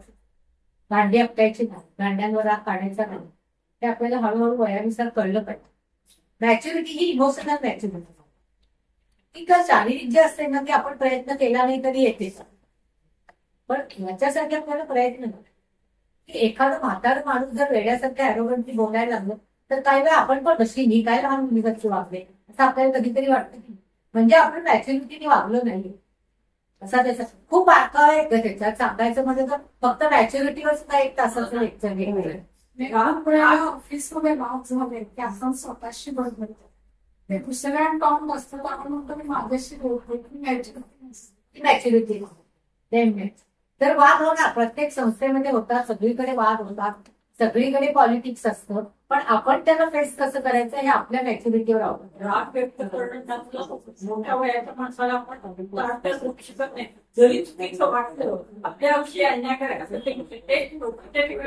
आपल्याशी अन्याय करता तो राग नंतर ते डोकं दुखायला लागणं म्हणा, तो कशात लक्ष न लागणं, जेवण न झोप न येणं आणि साईड त्याला तुम्हाला मी पुढच्या वेळेला सांगेन की आपण स्विच ऑन आणि स्विच ऑफ कसं करायचं ते. म्हणजे मग इतकी गोष्ट तुम्ही घरी घेऊन केल्या तर झोप लागली आणि जेवण केलं याला काय अर्थ. इथे सोडून जाता आलं. प्रोफेशनल लाईफ आणि पर्सनल लाईफ वेगळं ठेवता आलं नाही. प्रत्येक वेळेला समोरचा चुकतो असं नसतं, आपल्या पण चुका असतात. आपण आपल्याही काय चुका झाल्या बघायला पडतो. आपण काय करतो आपण पटकन दुसऱ्याला दोन मोकळा होतो ती मला असं नाही. पण आपलं पण काहीतरी चुकलेलं असतं ते तुम्ही बघायला लागला की तुम्हाला मॅच्युरिटी म्हणजे काय ठरतं तो मॅच्युरिटीने विचार करा. आणि आहेत ना प्रत्येक ठिकाणी असतं पण तुम्हाला ते जमलं पाहिजे की आपण नुसतं बोलून काय. आता इतके सुंदर सुंदर आदर्शवादी मेसेज व्हॉट्सअप वाचायचं सुद्धा कंटाळा आला कारण कोणीच तसं वागत लाईफ म्हणजे काय आणि कसं जगावं काही कोणी जगत तर आपल्याला स्विच ऑन स्विच ऑफ करता आलं नाही. इथून गेलं की इतकं संपलं घरी आपल्या घरचं लाईफ सुरू हे जमलं की आपोआप मानसिक वेळ चांगलं होतं. आता हळूहळू पुढच्या सेशन्सला समजेल.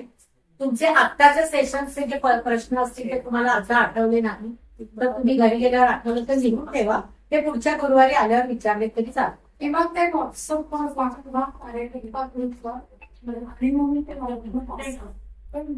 त्याच्यावर आपण पुढच्या गुरुवारी बोलू आणि मग पुढचं सेशन सुरू करू. त्याशिवाय कुणाला काही विचारायचं असेल सांगायचं असेल तर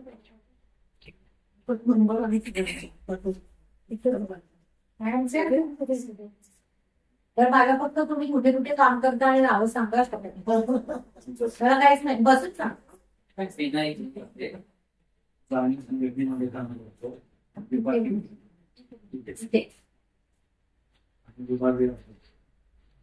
हे संदेश फेरीवाल्यांचं काम तुम्हाला पण उलगे बसवलं.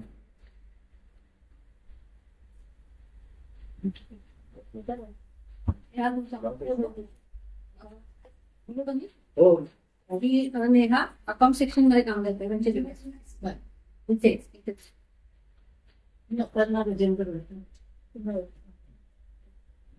नमस्कार, माझं नाव लक्ष्मीकांत. मी एकत्र संस्थेमध्ये असिस्टंट. माझं नाव अजय कुमार निलकर.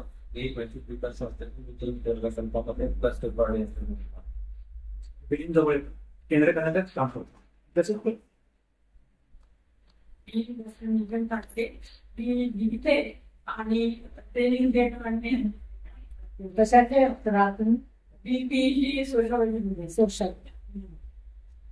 नमस्कार, माझं नाव स्नेह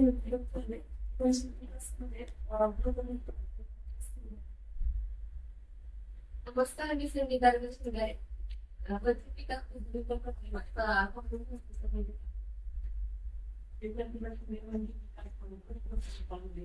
तुम्ही माहिती आहे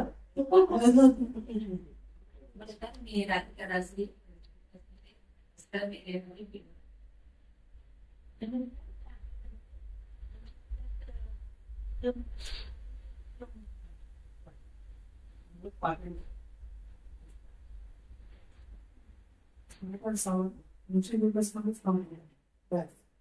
जयश्री होळकर विकास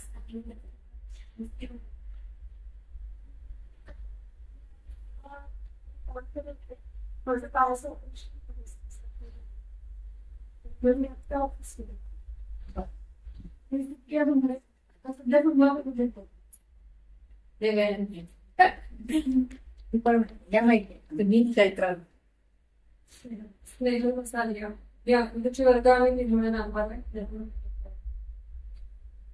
मी मीनाक्षी नागरी निश्चित विकास करू. नमस्कार, मी शमशुद्दीन शेख, वृद्धमित्र आणि इतर सगळे.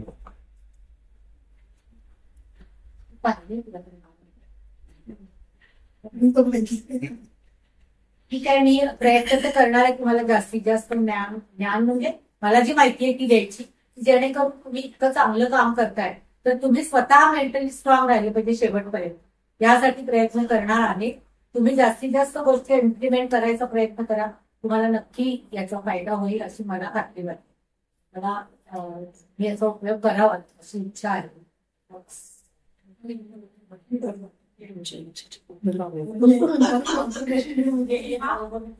आणि आजचं लेक्चर 16 लोकांनी आमचे जे बाकी ते आहे त्यांनी अटेंड केले. एक माणूस बदलू शकतो म्हणून नक्कीच आपण बदलू शकतो हे म्हणजे तुम्ही कारण आपण आता आहोत असे नाहीच आहोत. स्वभाव म्हणजे काय देणार कधी बद्दल काय फार बघून आपण पण आपण आपल्या स्वभावासारखे नाहीच आहोत आता. आपण खूप समोरच्यासारखं वागतो. आपण आपल्यासारखं वागायला आपली म्हणजे आपण कसे आहोत हे कळलं पाहिजे. त्यासाठी स्वतःच बोलायचं. आपल्यामध्ये खूप एफिशियन्सी असते.